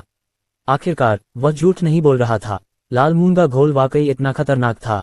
उसने ये सब यंग मास्टर मेहरा की सुरक्षा के लिए किया। रेमंड जितना अधिक गुस्सा निकालने के बारे में सोचता उतना ही वह खुश होता। यह इस हद तक था कि उसने ये भी नहीं देखा कि आरव मेहरा जो कुछ हुआ था उससे बिल्कुल भी परेशान नहीं था। जादू के युग के अंत में आरव मेहरा ने जो कुछ अनुभव किया था उसके साथ फ्रॉस्ट स्पेल जैसा हमला शायद ही उसे परेशान कर सकता था। इसके अलावा फ्रॉस्ट को शायद ही हमला माना जा सकता था। रेमंड ने आरव मेहरा को एक साथी जादूगर के रूप में नहीं सोचा था और निश्चित रूप से यह उम्मीद नहीं की होगी कि वह एक संकीर्ण व्यक्ति था जिसे मैना भंवर बनाने के लिए केवल कुछ मिनटों की आवश्यकता थी। रेमंड आरव मेहरा से अधिक समय तक जादूगर रहा होगा, लेकिन जब उनकी शक्ति के स्तर की बात आई तो दोनों एक ही स्तर पर नहीं थे। रेमंड के मैना चार्ज फ्रॉस्ट का सामना करते हुए आरव मेहरा ने इसका मुकाबला करने के लिए एक मंत्र का उपयोग भी नहीं किया। उसने केवल अपने शरीर के भीतर मैना भंवर को नियंत्रित किया ताकि ढाल के रूप में कार्य करने के लिए मैना की एक पतली परत बनाई जा सके। वह मैना शील्ड निश्चित रूप से खुरदरी थी क्योंकि उसमें कोई मौलिक व्यवस्था नहीं थी। ये केवल मैना का संचय था। यदि यह उनके समय के किसी अन्य जादूगर द्वारा किया गया होता तो वह फ्रॉस्ट मंत्र शायद शील्ड को पराजित करने और इसे अस्तित्व से बाहर करने में सक्षम होता। लेकिन ये स्पष्ट था कि आरव मेहरा कोई साधारण जादूगर नहीं था। जादू के युग के अंत में 20 साल से ज्यादा समय तक जीवित रहने के कारण आरव मेहरा ने वह ज्ञान अर्जित किया जो इस युग में ज्ञात ज्ञान से कहीं ज्यादा था। इसके अलावा उनकी कास्टिंग की बारीकियां और सटीकता भी अनुकरणीय थी। इस तरह की कास्टिंग क्षमता रैंक से संबंधित नहीं थी। यह आरव मेहरा के पसीने और आंसुओं का नतीजा था। इस युग के नौसिखिए में आरव मेहरा से ज्यादा कोई जादूगर नहीं था जो युद्ध के लिए जादू के इस्तेमाल से परिचित था। रेत के जानवरों के पंजों से लगातार भागना, हमेशा किनारे पर रहना, हमेशा शिकार करना, हमेशा शिकार होना, इन सब ने आरव मेहरा में एक जानवर जैसी प्रवृत्ति विकसित की। उसे अपने प्रतिद्वंद्वी को मारने का सबसे मनकुशल तरीका जानने के लिए सोचने की भी जरूरत नहीं थी। इस मनशील की तरह ये काफी खुरदरी और भंगुर लग रही थी, लेकिन आरव मेहरा इसके साथ रेमंड के फ्रॉस्ट मंत्र को रोकने में सक्षम था। न बहुत कमजोर, न बहुत मजबूत, बस इतना कि काम चल जाए। जैसे ही बर्फीली धुंध छटी, मैना शील्ड का मैना भी खत्म हो गया। बर्फ की मोटी परत ने आरव मेहरा के दाहिने हाथ को जमा दिया था, लेकिन ये सिर्फ मैना शील्ड पर जमी थी। जब दोनों तरफ का मैना खत्म हो गया तो मैना शील्ड फीकी पड़ गई और आरव मेहरा ने सिर्फ हल्के से हाथ हिलाया और बर्फ का बड़ा ढेर धमाके के साथ नीचे गिर गया। नहीं, रेमंड की आंखें चौड़ी हो गईं। उसने जो कुछ देखा था उस पर उसे यकीन करने की हिम्मत नहीं हुई। ये कैसे हो सकता है? एक जादुई प्रशिक्षु का शरीर फ्रॉस्ट मंत्र का विरोध कैसे कर सकता है? एक जादूगर भी नहीं कर सकता। हालांकि फ्रॉस्ट एक नियंत्रण प्रकार का मंत्र है जो कभी भी विशेष रूप से मारक क्षमता में उच्च नहीं रहा था, फिर भी यह एक द्वितीय श्रेणी का मंत्र है। एक द्वितीय श्रेणी के मंत्र का विरोध करने के लिए अपने शरीर का उपयोग करना, एक साहसी जादूगर भी ऐसा करने की हिम्मत नहीं करेगा। और उस बदमाश ने न केवल ऐसा करने की हिम्मत की, बल्कि वह सफल भी हुआ। नहीं, यहाँ जरूर कोई समस्या होगी। हाँ, भले ही वह बदमाश बहुत अजीब हो, फिर भी वह लोकेश मेहरा का बेटा है। Flashing God chamber of commerce के चरम पर केवल धनवान शब्द उसका वर्णन करने के लिए पर्याप्त नहीं था। लोकेश मेहरा का प्यारा इकलौता बेटा, यहाँ तक कि कीमिया कार्यशाला भी उसके नाम पर है। वह उसके लिए कुछ कीमिया आइटम कैसे तैयार नहीं कर सकता था? और केवल कीमिया आइटम ही नहीं, उसके पास एक जादुई उपकरण भी हो सकता था। ये निश्चित रूप से एक रक्षात्मक जादुई उपकरण था जिसने फ्रॉस्ट मंत्र को अवरुद्ध कर दिया था। हाँ, निश्चित रूप से। अन्यथा फ्रॉस्ट मंत्र से प्रभावित होने के बाद वह बदमाश पूरी तरह से कैसे सुरक्षित रह सकता था? 7. ये बहुत बड़ी गलती थी। अगर उसने पहले इस बारे में सोचा होता तो वह निश्चित रूप से फ्रॉस्ट का इस्तेमाल नहीं करता। आखिरकार ये सीमित शक्ति वाला एक नियंत्रण मंत्र था। फ्लेम बर्स्ट जैसी बर्स्ट शक्ति वाले मंत्र का इस्तेमाल करना बेहतर होता। भले ही उस आदमी के पास जादू का प्रतिरोध करने वाला कोई जादुई उपकरण हो, लेकिन निश्चित रूप से उसे रोकना इतना आसान नहीं होता। फ्लेम बर्स्ट से आने वाला शॉकवेव ही उसे चारों पैरों पर खड़ा कर सकता था। तनाव ने रेमंड को परेशान कर दिया था, जिससे वह फ्रॉस्ट को कास्ट करने का कारण भूल गया था। ठीक है, यह थोड़ा अप्रत्याशित था, लेकिन फ्लेम बर्स्ट का इस्तेमाल करने से यह ठीक हो जाएगा। रेमंड ने आत्मविश्वास से भरे हुए फ्लेम बर्स्ट के लिए मंत्र का जाप करने से पहले खुद को सांत्वना देने के लिए कुछ शब्दों का इस्तेमाल किया। इस बार रेमंड बहुत शांत दिखाई दिए। उन्होंने इस बार न तो मंत्र को छोटा किया और न ही मंत्र के हाव भाव को, और बस दृढ़ता से अपना मंत्र जपते रहे। यहाँ तक कि उसके मन भंवर में घूमने वाले तत्वों की व्यवस्था भी पाठ्य पुस्तक की तरह थी, इस हद तक कि अगर कोई सख्त शिक्षक उसके मंत्र को देख भी ले तो उसे कोई गलती नहीं मिलेगी। इस बार कुछ भी अप्रत्याशित नहीं होगा, रेमंड ने आत्मसंतुष्ट होकर सोचा। लेकिन नतीजा ये हुआ, रेमंड के मंत्र का जाप पूरा करने से पहले ही एक तीखी सीटी की आवाज अचानक उसके कान के पास से गुजरी। उस सीटी से ऐसा लगा जैसे हवा में कुछ चीर रहा हो। इसके बाद रेमंड को अपने कंधे में झुनझुनी महसूस हुई और फिर उसका पूरा शरीर तोप के गोले की तरह उड़ गया। रेमंड कुछ मीटर दूर जमीन पर गिरा। उस समय रेमंड को अपने कंधे पर एक दर्दनाक गर्मी महसूस हुई और उसने इसे उस तीखी आवाज से जोड़ा जो उसने 1 सेकंड पहले सुनी थी। रेमंड को एहसास हुआ कि यह सेकंड रैंक मंत्र टॉर्नेडो विप था, लेकिन इसे पहचानने का मतलब यह नहीं था कि वह समझ गया था। वास्तव में जब उसने देखा कि यह टॉर्नेडो विप था तो रेमंड और भी उलझन में पड़ गया। क्या हुआ? यहाँ टॉर्नेडो विप कैसे आ सकता है? एक पल के लिए रेमंड ने सोचा कि उसने गलत मंत्र का जाप किया है। फ्लेम बर्स्ट के मंत्र को टॉर्नेडो विप समझ लिया, जिससे उसे गलत तरीके से जवाबी हमला झेलना पड़ा। अगर वह कारण नहीं था तो एकमात्र संभावना यह थी कि यह इस प्रशिक्षु द्वारा डाला गया था। लेकिन स्थिति जल्दी ही बदल गई। रेमंड के पास उठने का समय नहीं था कि एक बार फिर तेज सीटी गूंजी। उसने महसूस किया कि इस बार उसका दूसरा कंधा सुन्न हो गया है, इससे पहले कि वह हवा में उड़ जाता। ऐसा नहीं है। रेमंड एक बार फिर जमीन पर लेट गया, पूरी तरह से हैरान। उसने इस बार कुछ भी नहीं डाला तो दूसरा टॉर्नेडो विप कैसे आ सकता है? नहीं, ऐसा नहीं है। जैसे जैसे वह धीरे धीरे अपने विचारों को इकट्ठा कर रहा था, रेमंड ने अपना चेहरा ऊपर उठाया और धीरे धीरे पीला पड़ गया। यहाँ तक कि एक घटिया जादूगर भी लगातार 2 पूरी तरह से गलत मंत्र नहीं डाल सकता। 2 बार एक ही तरह की प्रतिक्रिया तो दूर की बात है। एकमात्र उचित व्याख्या ये थी कि वे 2 मंत्र वास्तव में उस 9वीं रैंक के जादू प्रशिक्षु से आए थे। नहीं, 9वीं रैंक के जादू प्रशिक्षु से नहीं। उस आदमी से आए 2 मंत्र स्पष्ट रूप से मौन और त्वरित थे। अरे, वह बदमाश एक असली जादूगर है, एक जादूगर जिसने कम से कम 2 प्रकार के मेटामैजिक में महारत हासिल की है। इस समय रेमंड वास्तव में छिपने के लिए एक छेद खोजना चाहता था। आप बस ये कह सकते थे कि आप एक जादूगर हैं। आपको जादू प्रशिक्षु होने का नाटक क्यों करना पड़ा? और क्या आपको मुझ पर 2 बार टॉर्नेडो व्हिप का इस्तेमाल करने की भी जरूरत थी? क्या आप एक पागल हैं? रेमंड वास्तव में बिल्कुल भी समझ नहीं पाया। आरव मेहरा जादूगर बनने के लिए कब आगे बढ़ा? वह स्पष्ट रूप से 1 महीने पहले ही 9वीं रैंक का जादू प्रशिक्षु था, तो वह अचानक जादूगर कैसे बन गया? और एक जादूगर जो आसानी से 2 मेटामैजिक क्षमताओं का उपयोग कर सकता है, ये कितना स्वर्ग विरोधी था। तुम जादूगर कैसे बन सकते थे? क्यों नहीं? आरव मेहरा ने रेमंड को अजीब तरह से देखा, कुछ भी स्पष्ट नहीं किया। उसने केवल लापरवाही से कहा, ओह ठीक है, जब हम वापस आएंगे तो अपने पिता को धन्यवाद देना मत भूलना। तुम्हारा क्या मतलब है? रेमंड ने यह सुनकर स्तब्ध रह गया, लेकिन आरव मेहरा ने जवाब देने की योजना नहीं बनाई।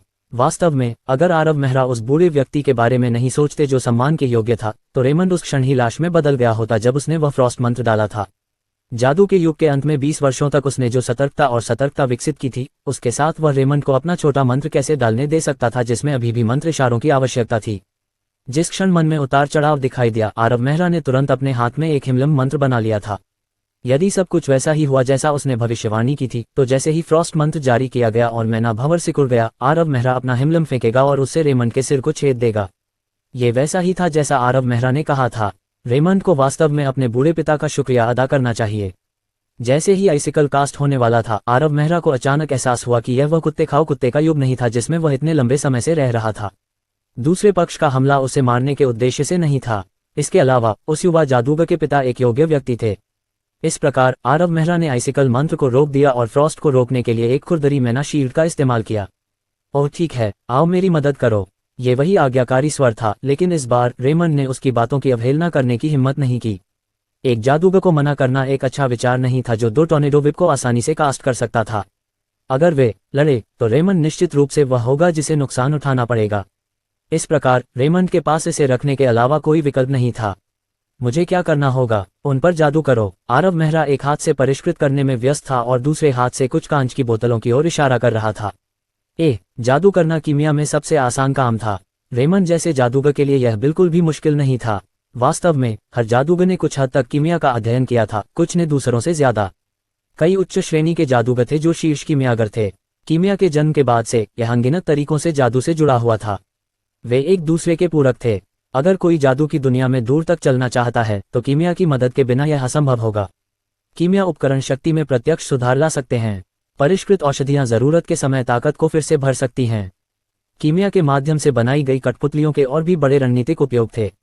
अगर किसी जादूगर के पास कीमिया का समर्थन नहीं है तो भले ही वह एक अद्वितीय प्रतिभाशाली हो, उसकी उपलब्धियां सीमित होंगी। कीमिया के लिए भी यही बात थी जो अनिवार्य रूप से जादू से जुड़ी हुई थी। एक अच्छा जादूगर जरूरी नहीं कि एक अच्छा कीमियागर हो, लेकिन एक अच्छा कीमियागर एक अच्छा जादूगर जरूर होता है।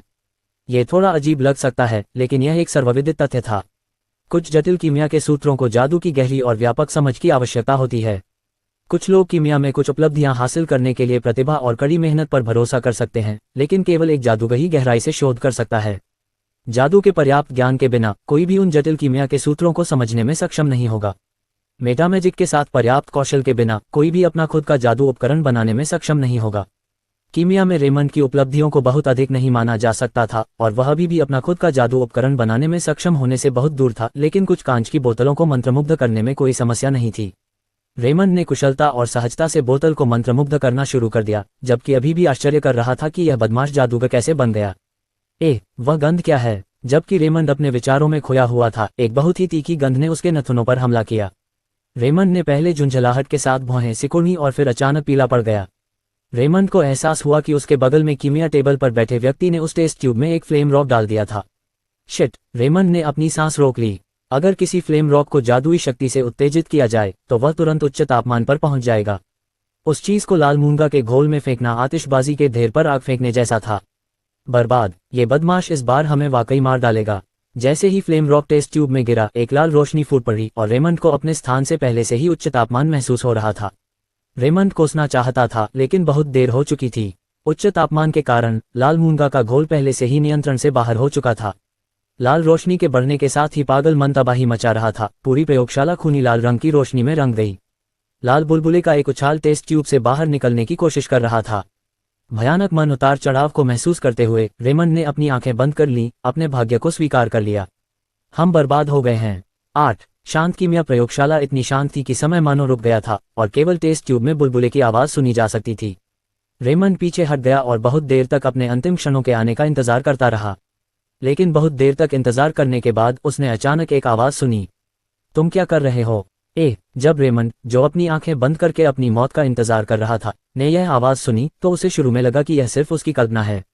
लेकिन फिर उसने इसके बारे में सोचा, क्या मेरे परलोक में प्रवेश करने के ठीक बाद ऐसी कष्टप्रद आवाज़ आएगी? इस प्रकार रेमंड ने अपनी आंखें खोलीं और देखा। वह बदमाश, जिसे पहले ही एक जादुई विस्फोट में दफना दिया जाना चाहिए था, वहां ऐसे खड़ा था जैसे कुछ हुआ ही न हो। वह अभी भी उस भयावह टेस्ट ट्यूब को अपने हाथ में पकड़े हुए था। लेकिन उस समय रेमंड का ध्यान टेस्ट ट्यूब पर बिल्कुल भी नहीं था। इसके बजाय वह सोच रहा था कि विस्फोट क्यों नहीं हुआ, या यहाँ तक कि कुछ भी जगह से बाहर क्यों नहीं हुआ। क्यों लाल मूंगा का घोल पहले ही उच्च तापमान के कारण नियंत्रण से बाहर हो जाना चाहिए था, तो ये टेस्ट ट्यूब के भीतर पूरी तरह से अप्रभावित कैसे रह सकता था? रेमंड का दिमाग पूरी तरह से अस्त व्यस्त था, मानो वह पिघल रहा हो। लाल मूंगा के घोल को उच्च तापमान पर गर्म करने पर कोई समस्या नहीं आई थी, जो कि रेमंड को स्वीकार नहीं था। ये रेमंड के कीमिया के ज्ञान को शर्मसार करने जैसा था, और ओकलैंड के कीमिया के प्रोफेसरों ने कई बार इस बात पर जोर दिया था कि लाल मूंगा को किसी भी तरह घोल में नहीं घुलना चाहिए, चाहे वह उच्च तापमान के संपर्क में क्यों न आए। अगर उसे अपनी गलतफहमी या अपने प्रोफेसरों की इतनी बड़ी गलती के बीच चुनना होता, तो वह यह मान लेता कि उसने जो कुछ भी देखा था वह केवल उसकी कल्पना की उपज थी। वास्तव में, जैसे कि यह साबित करने के लिए कि सब कुछ केवल एक भ्रम नहीं था, वह वास्तव में कष्टप्रद आवाज एक बार फिर गूंजी, और इसके अलावा यह इस बार काफी अधीर लग रही थी। कुछ कांच की बोतलों को मंत्रमुग्ध करने में कितना समय लग सकता है? जैसे ही उसने ये कहा, आरव मेहरा उसके पास आया। अभी भी उसके हाथ में लाल मूंगा के घोल से भरी टेस्ट ट्यूब थी। तुम मत आना। रेमंड डर के मारे पीछे हट गया। वह अवचेतन रूप से उसे रोकना चाहता था, लेकिन वह जल्द ही संभल गया और तुरंत अपना स्वर बदल दिया, मैं उन्हें तुम्हारे पास लाऊंगा। ये कहने के बाद रेमंड को थोड़ा पछतावा हुआ। किसी का गंदा काम बिना किसी लाभ के करना और फिर भी उसे बाद में उनके पास लाना, यह अपना गौरव खोना था। लेकिन वह पहले ही ये शब्द बोल चुका था और उन्हें वापस नहीं ले सकता था। इसलिए रेमंड केवल चुपचाप सह सकता था और शर्मिंदगी सहने और उन कुछ कांच की बोतलों को उस बदमाश के पास लाने से पहले आखिरी जादू खत्म कर सकता था। थोड़ा गर्व बनाए रखने के लिए रेमंड ने कीमिया टेबल पर एक के बाद एक बोतलें रखीं और अपनी नाराजगी दिखाने के लिए ठंडी खर्राटे लेने वाला था। लेकिन जब उसने फिर से उस गहरे लाल रंग की टेस्ट ट्यूब को देखा तो वह अपनी चिंता के कारण थोड़ा भी नहीं रुका। उसने आरव मेहरा की ओर देखा। उसे गुस्सा आ रहा था, लेकिन बोलने की हिम्मत नहीं हो रही थी। आरव मेहरा ने उसकी बिल्कुल भी परवाह नहीं की, क्योंकि उसने जादुई बोतलें लीं और उन्हें टेबल पर व्यवस्थित किया और फिर कांच की बोतलों में लाल मूंगा घोल डाला, प्रत्येक को ठीक से बराबर मात्रा में दिया। पूरी प्रक्रिया के दौरान रेमंड की पलकें झपकने से नहीं बच सकीं। ये सब करने के बाद आरव मेहरा ने आखिरकार खतरनाक टेस्ट ट्यूब को नीचे रखा और कम कीमत वाली जादुई सामग्रियों के ढेर को छांटना शुरू कर दिया, उन्हें व्यवस्थित करना शुरू कर दिया। फिर उसने कुछ सूखे हुए 1000 गांठ वाले फूलों को पीस लिया, 7 पत्ती वाली घास का रस निकालने के लिए एक फिल्टरिंग कप का इस्तेमाल किया और एक सफेद कागज पर थोड़ी सी चांदनी रेत फैला दी। कुछ सरल मंत्रों के बाद बिखरी रेत धीरे धीरे चमकने लगी। चमक धीरे धीरे और अधिक चमकदार होती गई और आरव मेहरा ने तेजी से काम करना शुरू कर दिया। 7 पत्ती घास का रस कांच की बोतलों में डाला गया और पतला लाल मूंगा घोल की लाल चमक मंद हो गई। जब पाउडर में 1000 गांठ के फूल डाले गए तो जलन वाली गंध धीरे धीरे गायब हो गई। जब चांदनी रेत की चमक गायब हो गई तो हल्के लाल तरल की 3 बोतलें एक धुंधली धुंध के माध्यम से अपना असली रूप प्रकट करती हैं। हे भगवान! रेमंड ने ये सब देखने के बाद, हालांकि वह अभी भी अपने गौरव को खोने पर पछता रहा था, उसने धीरे धीरे अपना मुंह खोला। उसके चेहरे पर एक सुस्त भाव दिखाई दिया। वह पूरी तरह से स्तब्ध था, क्योंकि उसने डर के साथ आरव मेहरा को देखा, जैसे कि उसके सामने यह व्यक्ति वास्तव में एक राक्षस था। हाँ, यह एक रंगीन औषधि कैसे हो सकती है? रेमंड को स्पष्ट रूप से याद है कि कुछ महीने पहले जब वह अभी सफल हुआ था और जादूगर बन गया था, तो जादू स्कूल ने उसे इनाम के तौर पर 1 हफ्ते के लिए अध्ययन करने के लिए ओकलैंड की प्रयोगशाला में प्रवेश करने की अनुमति दी थी। वहां उसने एक पूरी नई दुनिया के बारे में सीखा। उस जगह को राज्य का शिक्षण केंद्र माना जा सकता है। वहां 2 आर्कमेज और साथ ही 7 महान कीमियागर थे। यहाँ तक कहा जाता था कि ओकलैंड की प्रयोगशाला का असली प्रभारी एक मास्टर कीमियागर था। उनके अस्तित्व ने ओकलैंड की प्रयोगशाला को अनगिनत कीमियागरों के दिलों में एक पवित्र भूमि बना दिया। जब रेमंड वहां गया तो उसे वास्तव में ऐसा लगा जैसे वह तीर्थ यात्रा कर रहा हो। वह सप्ताह रेमंड के लिए एक सपने जैसा था, सीखने के केंद्रीय केंद्र में होना और उन महान अस्तित्वों को देखने का मौका मिलना, साथ ही अगर वह भाग्यशाली रहा तो उन्हें अपने काम पर चर्चा करते हुए सुनना भी। इसके अलावा वह कभी कभी उनके शोध को देखने में सक्षम था। रेमंड के लिए यह अनुभव उसके जीवन काल में अर्जित की गई सारी दौलत के लायक था। ऐसे बहुत कम लोग थे जिन्हें रेमंड जैसा अवसर मिल सकता था। चाहे वह कोई महाजादूगर हो या कोई महान कीमियागर, वे सभी अपने क्षेत्र के शिखर पर खड़े लोग थे। वे पहले से ही आम लोगों से कुछ हद तक अलग थे, और वे अनजाने में कुछ ऐसा कह सकते थे जो रेमंड जैसे जादूगरों को बहुत अच्छी तरह से प्रबुद्ध कर सकता था और उन्हें आगे बढ़ने के लिए वर्षों तक भटकने से बचा सकता था। रेमंड को अभी भी तीसरे दिन की दोपहर याद है जब वह वहां था। वह बहुत भाग्यशाली था कि उसे महान कीमियागर गुस्ताव की औषधि बनाने का मौका मिला था। वह रंगीन औषधि की एक बोतल बना रहा था जो मैना भंवर की अशुद्धियों को दूर करने में माहिर थी। एक जादूगर जो पहले से ही मानक जादूगर स्तर के शिखर पर खड़ा था और महान जादूगर चरण में कदम रखने के लिए अपने मैना भंवर को तोड़ना चाहता था, उसके लिए उस रंगीन औषधि का मूल्य बस गणना नहीं किया जा सकता था। ये कीमिया का चमत्कार था। चमत्कार को व्यक्तिगत रूप से देखने के बाद रेमंड को लगा कि हर विवरण संजोने लायक था। युवा जादूगर को लगा कि भले ही 10 साल बीत जाएं, फिर भी उसे वहां जो कुछ भी हुआ था वह सब याद रहेगा।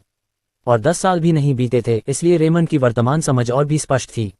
शायद यह इस ज्वलंत स्मृति के कारण था, लेकिन रेमंड नियंत्रण खोता हुआ लग रहा था।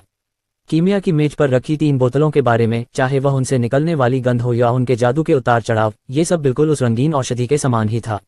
इसका क्या मतलब था? इसका मतलब यह था कि यह व्यक्ति जो कुछ वर्षों से केवल एक प्रशिक्षु के रूप में फंसा हुआ था, वह न केवल एक जादूगर था जिसने 2 प्रकार की जादू टोने की क्षमताओं में महारत हासिल की थी, बल्कि वह एक बहुत ही प्रतिभाशाली कीमियागर भी था। मैं सपना देख रहा हूं, है न? एक जादूगर के रूप में रेमंड स्वाभाविक रूप से जानता था कि चाहे वह जादू हो या कीमिया, इन सभी के लिए बहुत समय और अनुभव की आवश्यकता होती है। इन 2 क्षेत्रों में प्रतिभाशाली होने से यह तथ्य निर्णायक रूप से नहीं बदलेगा। चाहे कोई कितना भी उत्कृष्ट और प्रतिभाशाली क्यों न हो, उसे ज्ञान प्राप्त करने और अपने कौशल को निखारने के लिए समय की आवश्यकता होगी। कोई भी इस प्रक्रिया को छोड़ नहीं सकता था। कीमिया की कई शाखाओं में से पोशनिंग एक ऐसी शाखा थी जिसमें सबसे अधिक समय लगता था। बड़ी संख्या में फार्मूलों और कभी न खत्म होने वाले परीक्षणों के साथ सभी पोषण कीमियागर अनगिनत असफलताओं से गुजरे थे, इसलिए अब तक एंड्रूसा किंगडम में सबसे कम उम्र का पोषण कीमियागर कम से कम 30 साल का था। ये पहले से ही सीमा थी। ज्ञान और अनुभव प्राप्त करने के लिए कम से कम इतना समय दिए बिना कीमियागर बनना असंभव था। लेकिन वह युवा मास्टर मेहरा इस साल केवल 20 वर्ष का था। अगर उसकी यहाँ की उपलब्धियां वास्तविक थीं, तो वह आश्चर्यजनक रूप से युवा था। अगर वह वास्तव में इस उम्र में पोषण कीमियागर था, तो वह एक महान कीमियागर बनने के लिए बाध्य था। मैंने अभी एक भविष्य के महान कीमियागर पर हमला किया है। जैसे ही यह विचार मन में आया, रेमंड के माथे पर ठंडा पसीना टपक पड़ा। यह कोई मजाक नहीं था। क्या होगा अगर मैं पहल करके पहले माफी मांग लूं, फिर ईमानदारी से माफी मांग लूं? हालांकि ऐसा लग रहा था कि मैं अपने अहंकार को त्याग रहा हूं, लेकिन किसी ऐसे व्यक्ति को अपमानित करने के बाद जो इतना अविश्वसनीय दर्जा प्राप्त कर सकता है, उसके पास कोई और विकल्प नहीं था। वह पहले ही खुद को गिरा चुका था, इसलिए अगर वह खुद को और गिराता तो उसे ज्यादा नुकसान नहीं होता। ठीक है, चलो ऐसा करते हैं। इस प्रकार रेमंड ने आगे बढ़ने का सबसे अच्छा तरीका तय करने के लिए अपने दिमाग को खंगालना शुरू कर दिया। चूंकि उसे अपने अभिमान को त्यागना जरूरी था, इसलिए ये सोचना बेहतर होगा कि यह कैसे किया जाए। नतीजतन जब आरव मेहरा का काम पहले ही पूरा हो चुका था, तब भी रेमंड कुछ अच्छा नहीं कर पाया था। कीमिया की मेज को बड़े करीने से साफ कर दिया गया था और इस्तेमाल किए गए कुछ औजार वापस अपनी जगह पर थे, जिसमें कूड़ेदान से निकाला गया क्रूसिबल भी शामिल था। यह एक ऐसी आदत थी जो आरव मेहरा ने जादू के युग के अंत में रहने से सीखी थी। उस युग में जब संसाधनों की इतनी कमी थी, चावल के दाने के आकार का एक क्रिस्टल भी एक बहुत बड़ा खजाना होता था। उस खराब माहौल में जीवन जीने के बाद आरव मेहरा किसी भी तरह की बेकार हरकत को बर्दाश्त नहीं कर सकता था। 9 चलो चलते हैं। खत्म करने के बाद आरव मेहरा ने तीनों औषधियां लीं और कीमिया प्रयोगशाला से बाहर निकल गए। आरव मेहरा के शब्दों ने रेमंड को उसके गर्व के बारे में गहन आत्मनिरीक्षण से बाहर निकाला और अपनी दिशा पाने के बाद युवा जादूगर ने बड़बड़ाते हुए कहा, हाँ, लेकिन जाने से पहले उसे कुछ याद आया। अगर वह गलत नहीं था, तो जब यंग मास्टर मेहरा ने कीमिया टेबल को साफ किया, तो ऐसा लगा कि उसने लाल मूंगा घोल के लिए इस्तेमाल की जाने वाली टेस्ट ट्यूब को भस्मक में फेंक दिया था। हालांकि उसने पहले ही अपनी आंखों से देखा था कि ज्वाला चट्टान के कारण लाल मूंगा घोल पहले नहीं फूटा था, फिर भी उसके दिमाग में वे शिक्षाएं अटकी हुई थीं। उसने पूछना शुरू किया, वह लाल मूंगा घोल? चिंता मत करो, कोई समस्या नहीं होगी। रेमंड के कुछ पूछने से पहले ही आरव मेहरा ने जवाब दे दिया था। आरव मेहरा को पता था कि रेमंड को क्या परेशान कर रहा था, वही कि क्या लाल मूंगा घोल के अवशेष भस्मक में फट जाएंगे। बेशक ऐसा नहीं होगा। कीमियागरों को यह पता लगाने में कितना समय लगेगा कि लाल मूंगा घोल के गर्म होने या उत्तेजित होने पर हिंसक रूप से नियंत्रण से बाहर हो जाने की समस्या कोई अनसुलझी समस्या नहीं है। थोड़ी सी चांदनी रेत और एक छोटा सा मंत्र उस समस्या को ठीक करने के लिए पर्याप्त था।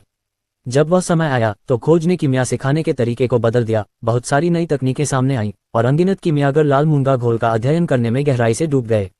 वे इस क्षेत्र में अनगिनत चौंकाने वाली उपलब्धियां हासिल करने के लिए अंदर मौजूद अविश्वसनीय मात्रा में जादू का उपयोग करेंगे।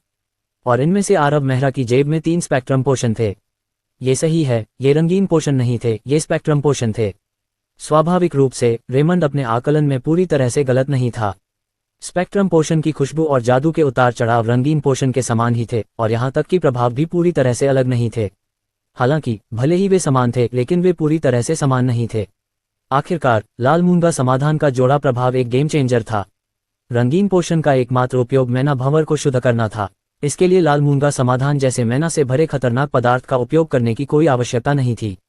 केवल स्पेक्ट्रम पोशन में इस तरह की मैना की आवश्यकता थी। भले ही स्पेक्ट्रम पोशन मैना भंवर को शुद्ध कर सकता था लेकिन इसका मुख्य प्रभाव मैना भंवर को मजबूत करना था। चांदनी रेत की चमक में स्नान करने के बाद लाल मूंगा समाधान का मैना और भी अधिक स्थिर था। 1000 गांठ वाले फूलों को जोड़ने से ऐसा हुआ कि मैना को जादूगरों द्वारा अवशोषित किया जा सकता था। हालांकि मैना को अवशोषित करना मुश्किल लग रहा था और इसके लिए बहुत समय की आवश्यकता होगी, ये बेहद मूल्यवान था। सबसे खराब जादूगर भी समझ सकता है। एक जादूगर सबसे ज्यादा किस चीज की चाहत रखता है? ये निश्चित रूप से अपने मन भंवर को मजबूत करने का मौका था। जब तक उनके पास एक ऐसा मन भंवर है जो काफी मजबूत है, एक जादूगर लगभग सर्वशक्तिमान हो सकता है। और स्पेक्ट्रम पोशन ने वह संभावना पेश की। हालांकि यह रंगीन पोशन जितना मन भंवर को शुद्ध करने में उतना अच्छा नहीं था, लेकिन मन भंवर को मजबूत करने के लिए कोई दूसरा विकल्प नहीं था, इसलिए स्पेक्ट्रम पोशन रंगीन पोशन से ज्यादा मूल्यवान था। खास तौर पर उन जादूगरों के लिए जो अभी 9वीं रैंक तक नहीं पहुंचे थे। वे अपने मन भंवर को शुद्ध करने की जल्दी में नहीं थे और अभी भी उन्हें जितना संभव हो उतना मजबूत करने की कोशिश कर रहे थे। वे स्पेक्ट्रम पोशन की बिक्री के लिए असली लक्ष्य थे। इसके अलावा 9वीं रैंक वाले जादूगरों की तुलना में ऐसे जादूगरों की संख्या कहीं ज्यादा थी जो आगे बढ़ने की कगार पर थे। ओह ठीक है रेमंड, मेरी कुछ मदद करो। मदद करो। रेमंड अभी भी थोड़ा चकित था और अवचेतन रूप से अपनी उलझन व्यक्त की, लेकिन उसने तुरंत प्रतिक्रिया दी और खुद को सही किया। वह एक 20 वर्षीय कीमियागर है। वह ऐसा व्यक्ति है जो कभी भी मेरे गौरव को रौंद सकता है। मैं उसे अपमानित नहीं कर सकता। मैं वास्तव में उसे अपमानित नहीं कर सकता। इस प्रकार रेमंड ने जल्दी से मुस्कुराते हुए उत्तर दिया, कृपया मुझे बताएं कि मुझे क्या करना है।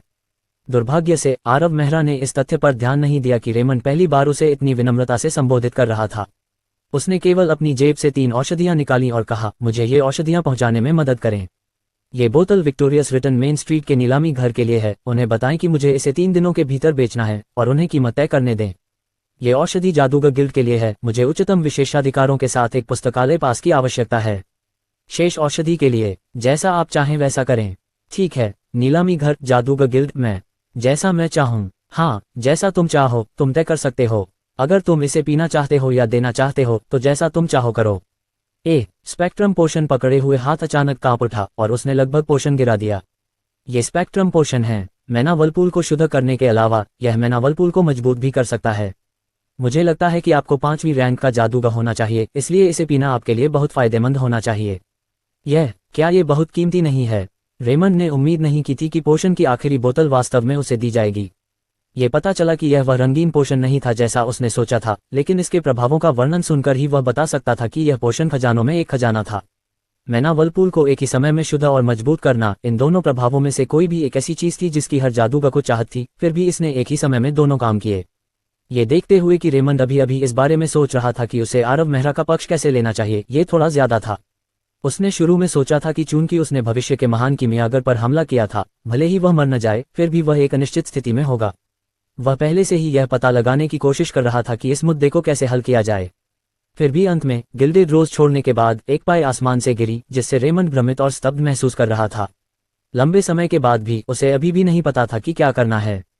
ठीक है, जल्दी करो और इसका ख्याल रखो। स्पेक्ट्रम पोशन की एक बोतल उपहार में देना आरव मेहरा के लिए इतनी बड़ी बात नहीं थी, इसलिए उसने इसे दिल पर नहीं लिया। केवल वर्तमान युग में ही स्पेक्ट्रम पोशन को कीमती माना जाएगा, क्योंकि लाल मूंगा समाधान को संभालने की कोई तकनीक अभी तक सामने नहीं आई थी। हालांकि बाद में वह तकनीक कोई रहस्य नहीं थी और इस युग में लाल मूंगा हर जगह देखा जा सकता था। जब तक आरव मेहरा चाहता, वह दर्जनों स्पेक्ट्रम पोशन बना सकता था, इसलिए इनाम के तौर पर सिर्फ एक पोशन देना सिर्फ विनम्रता थी। रेमंड ने बोतलों को मंत्रमुग्ध करने में उसकी मदद की थी, इसलिए उसने उसे इनाम के तौर पर एक स्पेक्ट्रम पोशन दिया। यह इतना आसान था। रेमंड ने जो सोचा, आरव मेहरा के पास वास्तव में इसकी परवाह करने का समय नहीं था। कुछ समय पहले ही अपनी आंखों से दुनिया का अंत देखने के बाद वह बेवजह एक अपरिचित शरीर में समा गया था। इतने रोमांचक और संतोषजनक अनुभव के बाद भी वह अभी भी पूरी तरह से इससे उबर नहीं पाया था। वह इस बात की परवाह कैसे कर सकता था कि दूसरे लोग किस तरह की सामाजिक साजिशों के बारे में सोच रहे थे। ... रेमंड ने अपना काम कुशलता से किया और तीसरे दिन दोपहर को मेहरा परिवार के घर की घंटी बजी। अपने पिता को यह समझाने के बाद कि वह 2 दिनों से क्यों गायब था, वह ऊपर आरव मेहरा के कमरे में गया। यह नीलामी घर में स्पेक्ट्रम पोशन की बिक्री से 30,000 सोना है। रेमंड ने एक क्रिस्टल कार्ड दिया। उसके चेहरे पर कुछ पछतावा दिखा। दुर्भाग्य से समय बहुत कम था। नीलामी घर के पास इस वस्तु के बारे में जानकारी फैलाने के लिए पर्याप्त समय नहीं था।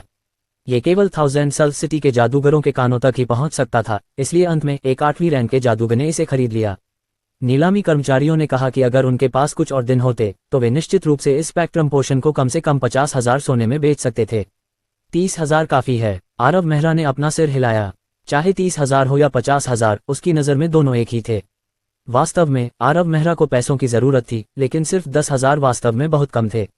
आरव मेहरा जो करना चाहता था वह कुछ 10,000 सोने या सैकड़ों हजारों से पूरा नहीं हो सकता था, लेकिन 30,000 सोना उनके तत्काल दैनिक खर्चों के लिए पर्याप्त था। आरव मेहरा के लिए सबसे पहले उसे इस समय अवधि को बेहतर ढंग से समझना था। राजीव मेहरा सिर्फ एक जादू का प्रशिक्षु था, इसलिए वह सिर्फ उस स्तर तक की चीजों को जानता था। उसे उच्च लोगों की कोई समझ नहीं थी। अपनी यादों के जरिए इस दुनिया के बारे में उसकी समझ शुरू में बहुत सीमित थी। इस प्रकार आरव मेहरा दूसरे स्पेक्ट्रम पोर्शन के ठिकाने के बारे में और भी चिंतित था। मैज गिल्ड के बारे में क्या? मैज गिल्ड। रेमंड को अभी भी 20,000 सोने के नुकसान का पछतावा हो रहा था। आरव मेहरा की बातें सुनकर उसे कुछ याद आया और उसने अपने बैग से दूसरा क्रिस्टल कार्ड निकाला। मैज गिल्ड के साथ सब बहुत आसानी से हो गया। मुझे वहां काम करने वाला एक वरिष्ठ व्यक्ति मिला और उच्च अधिकारियों ने अपनी स्वीकृति व्यक्त की, लेकिन उन्होंने कुछ पूछा। वे चाहते हैं कि जब आपके पास समय हो तो आप उनसे मिलें। इसके लिए एक अवसर होगा। आरव मेहरा ने मैज गिल्ड के प्रस्ताव को स्पष्ट रूप से अस्वीकार किए बिना 2 क्रिस्टल कार्ड अलग रख दिए। चूंकि वह मैज गिल्ड की लाइब्रेरी तक पहुंचना चाहता था, इसलिए उसके पास उनसे न मिलने का कोई रास्ता नहीं था। किसी से पूछताछ करने के बजाय उनसे खुलकर मिलना बेहतर था, ताकि पता चल सके कि वे क्या चाहते हैं। अच्छा, मैं अपने सीनियर को जवाब दे दूंगा। थोड़ा रुको, मुझे अभी भी तुम्हारी कुछ मदद चाहिए। फिर से रेमंड ने लगभग थूकते हुए कहा। पिछले कुछ दिनों में स्पेक्ट्रम पोशन के साथ इधर उधर भागने के बाद रेमंड को उनके असली मूल्य के बारे में कैसे पता नहीं चल सकता था। उस समय नीलामी घर ने अपने मुख्य कीमियागर को परेशान किया था, ताकि वह व्यक्तिगत रूप से उस पोशन का मूल्यांकन कर सके। जादूगर गिल्ड ने अपने 3 बड़े लोगों में से एक को भी परेशान किया, जो शायद ही कभी सार्वजनिक रूप से दिखाई देता हो, लेकिन वह व्यक्तिगत रूप से एकमात्र 5वें रैंक के जादूगर को प्राप्त करने के लिए बाहर आया। और किस लिए? स्पेक्ट्रम पोशन के सम्मान के लिए। और रेमंड के पास इन अविश्वसनीय रूप से कीमती कीमिया पोशन में से एक था, और उसे केवल कुछ कांच की बोतलों को मंत्रमुग्ध करने में मदद करके इसे प्राप्त किया। अब जब उसे एक बार फिर मदद करने के लिए कहा जा रहा था, तो रेमंड स्वाभाविक रूप से ऐसा करने के लिए बहुत इच्छुक था। वह आरव मेहरा के लिए उपयोगी होने के लिए तरस रहा था। 10. मुझे क्या करना होगा? मुझे कुछ जादुई सामग्री चाहिए। ये सूची है, क्या आप देख सकते हैं कि क्या आप इसमें मेरी मदद कर सकते हैं? आरव मेहरा ने पूछा और उसे रेमंड को थमा दिया। स्पेक्ट्रम पोशन खत्म करने के बाद आरव मेहरा बाहर नहीं गया था। वह अपने 2 टॉर्नेडो विप की प्रभावकारिता से बहुत असंतुष्ट था। चाहे वह शक्ति हो या सटीकता, वे दोनों ही उससे मीलों दूर थे जो वह अतीत में करने में सक्षम था। आरव मेहरा को यहां तक संदेह था कि क्या वे मंत्र उसके द्वारा डाले गए थे, लेकिन इसके बारे में सोचने के बाद कि राजीव मेहरा इतने लंबे समय से एक प्रशिक्षु के रूप में फंस गया था, जिससे यह अधिक समझ में आया। उसके पास बहुत कम जन्मजात प्रतिभा थी। चाहे वह मन को बनाए रखना हो या उसे नियंत्रित करना हो, उसकी क्षमता औसत से बहुत कम थी। इसे पहले से ही एक दोषपूर्ण शरीर माना जा सकता था। कड़ी मेहनत और परिश्रम केवल संचित मन को मजबूत बना सकता था, लेकिन वह अपने शरीर की खामियों को दूर नहीं कर सकता था और एक सच्चा जादूगर बनने के लिए आगे नहीं बढ़ सकता था।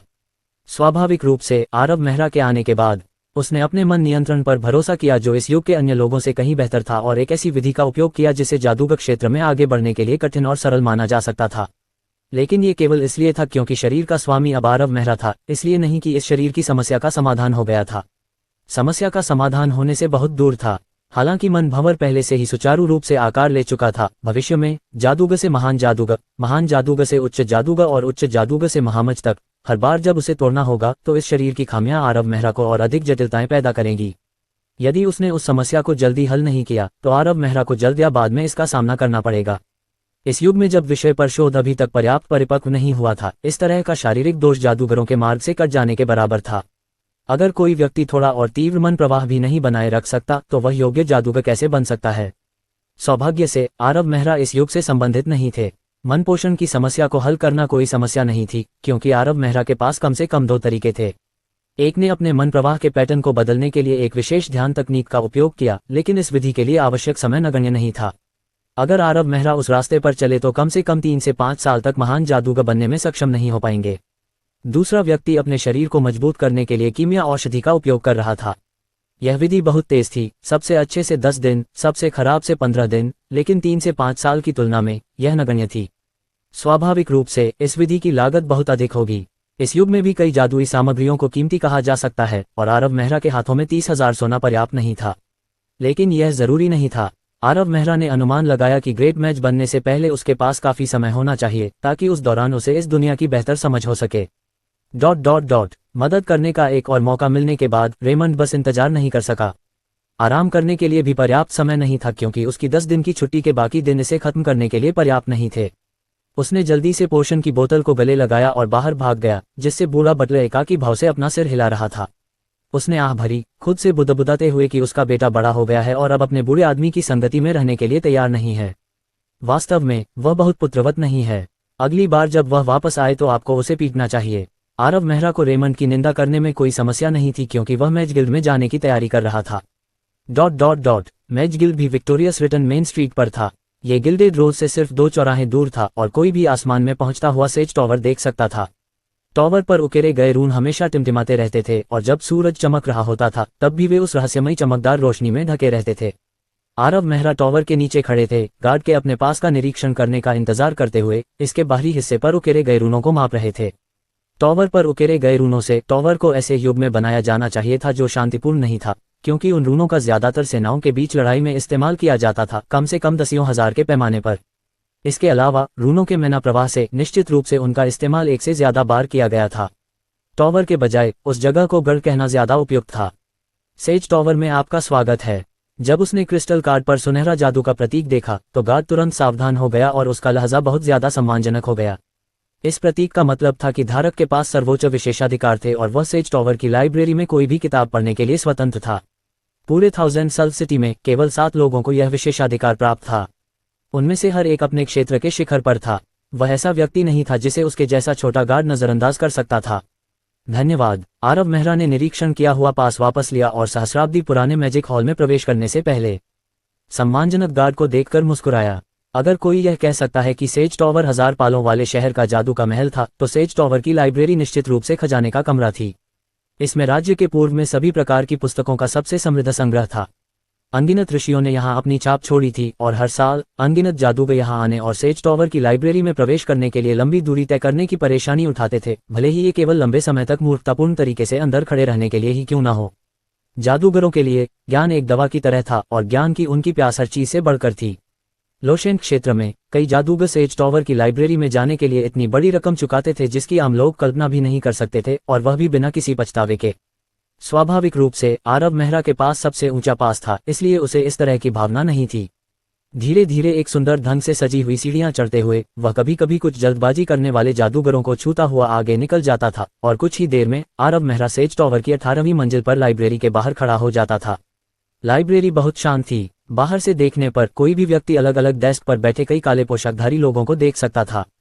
वे शायद ही कभी आपस में बात करते थे और जब उनके पास बात करने के अलावा कोई और विकल्प नहीं होता था तब भी वे बहुत धीरे से फुसफुसाते थे, इस हद तक कि प्रवेश द्वार पर खड़े आरव मेहरा को पन्नों के पलटने की सरसराहट की आवाज के अलावा कुछ भी सुनाई नहीं देता था। वाकई पढ़ने के लिए एक अच्छा माहौल। आरव मेहरा लाइब्रेरी में दाखिल हुए और उन्होंने कोई आवाज न करने की कोशिश की। उन्हें दीवार से सटा हुआ एक खाली डेस्क मिला और उन्होंने अपना पास नीचे रख दिया ताकि पता चल सके कि उन्होंने ये जगह ले ली है। हालांकि जब वे किताब ढूंढने जा रहे थे तो एक युवा काले पोशाकधारी जादूगर उनके सामने बैठ गया। जब वह युवा जादूगर बैठा तो उसने अपने हाथों में पकड़ी तीनों पुस्तकों को जोर से मेज पर रख दिया और जोर से धमाका किया। आरव मेहरा, जो अभी अभी उठा था, दूसरे जादूगर को अजीब नजर से देखते हुए भौहें सिकोड़ने से खुद को नहीं रोक सका। क्या मेहरा इतनी जल्दी मुझे भूल गया? युवा जादूगर लगभग 25 साल का लग रहा था और उसे काफी सुंदर माना जा सकता था, लेकिन उसका वर्तमान चेहरा बहुत अप्रिय था। इसलिए उसे देखकर आरव मेहरा भौहें सिकोड़ने से खुद को नहीं रोक सका। लेकिन ये युवा जादूगर रेमंड नहीं था। अगर रेमंड ने आरव मेहरा को भौहें सिकोड़ते देखा तो वह निश्चित रूप से चुप हो जाएगा। गिल्डेड रोज में उस दिन से जब आरव मेहरा ने उसे लगभग मार डाला था, आरव मेहरा ने केवल एक बार भौहें सिकोड़ी थीं और अब उसने 2 बार भौहें सिकोड़ी थीं। जो अभी अभी आया था वह भौहों के पीछे का अर्थ नहीं समझ पाया। आरव मेहरा की भौहें स्पष्ट रूप से दुखी थीं और वास्तव में वह उसे बिल्कुल भी याद नहीं कर रहा था। लेकिन उस आदमी ने अतिशयोक्ति करते हुए कहा, हमने पिछले महीने एक दूसरे को देखा था, तुम मुझे इतनी जल्दी कैसे भूल गए? इतना भुलक्कड़ होना अच्छा नहीं है। मैं मेसन हूँ। मैंने पिछले महीने चैम्बर्स ऑफ कॉमर्स यूनियन की सभा में तुम्हारी नाक में दम कर दिया था। वह मेसन। आरव मेहरा ने अपनी नई यादों के बारे में ध्यान से सोचा और पाया कि वास्तव में ऐसा कोई व्यक्ति था और उसने एक गहरी छाप छोड़ी थी। आप सभी को सुनने के लिए धन्यवाद।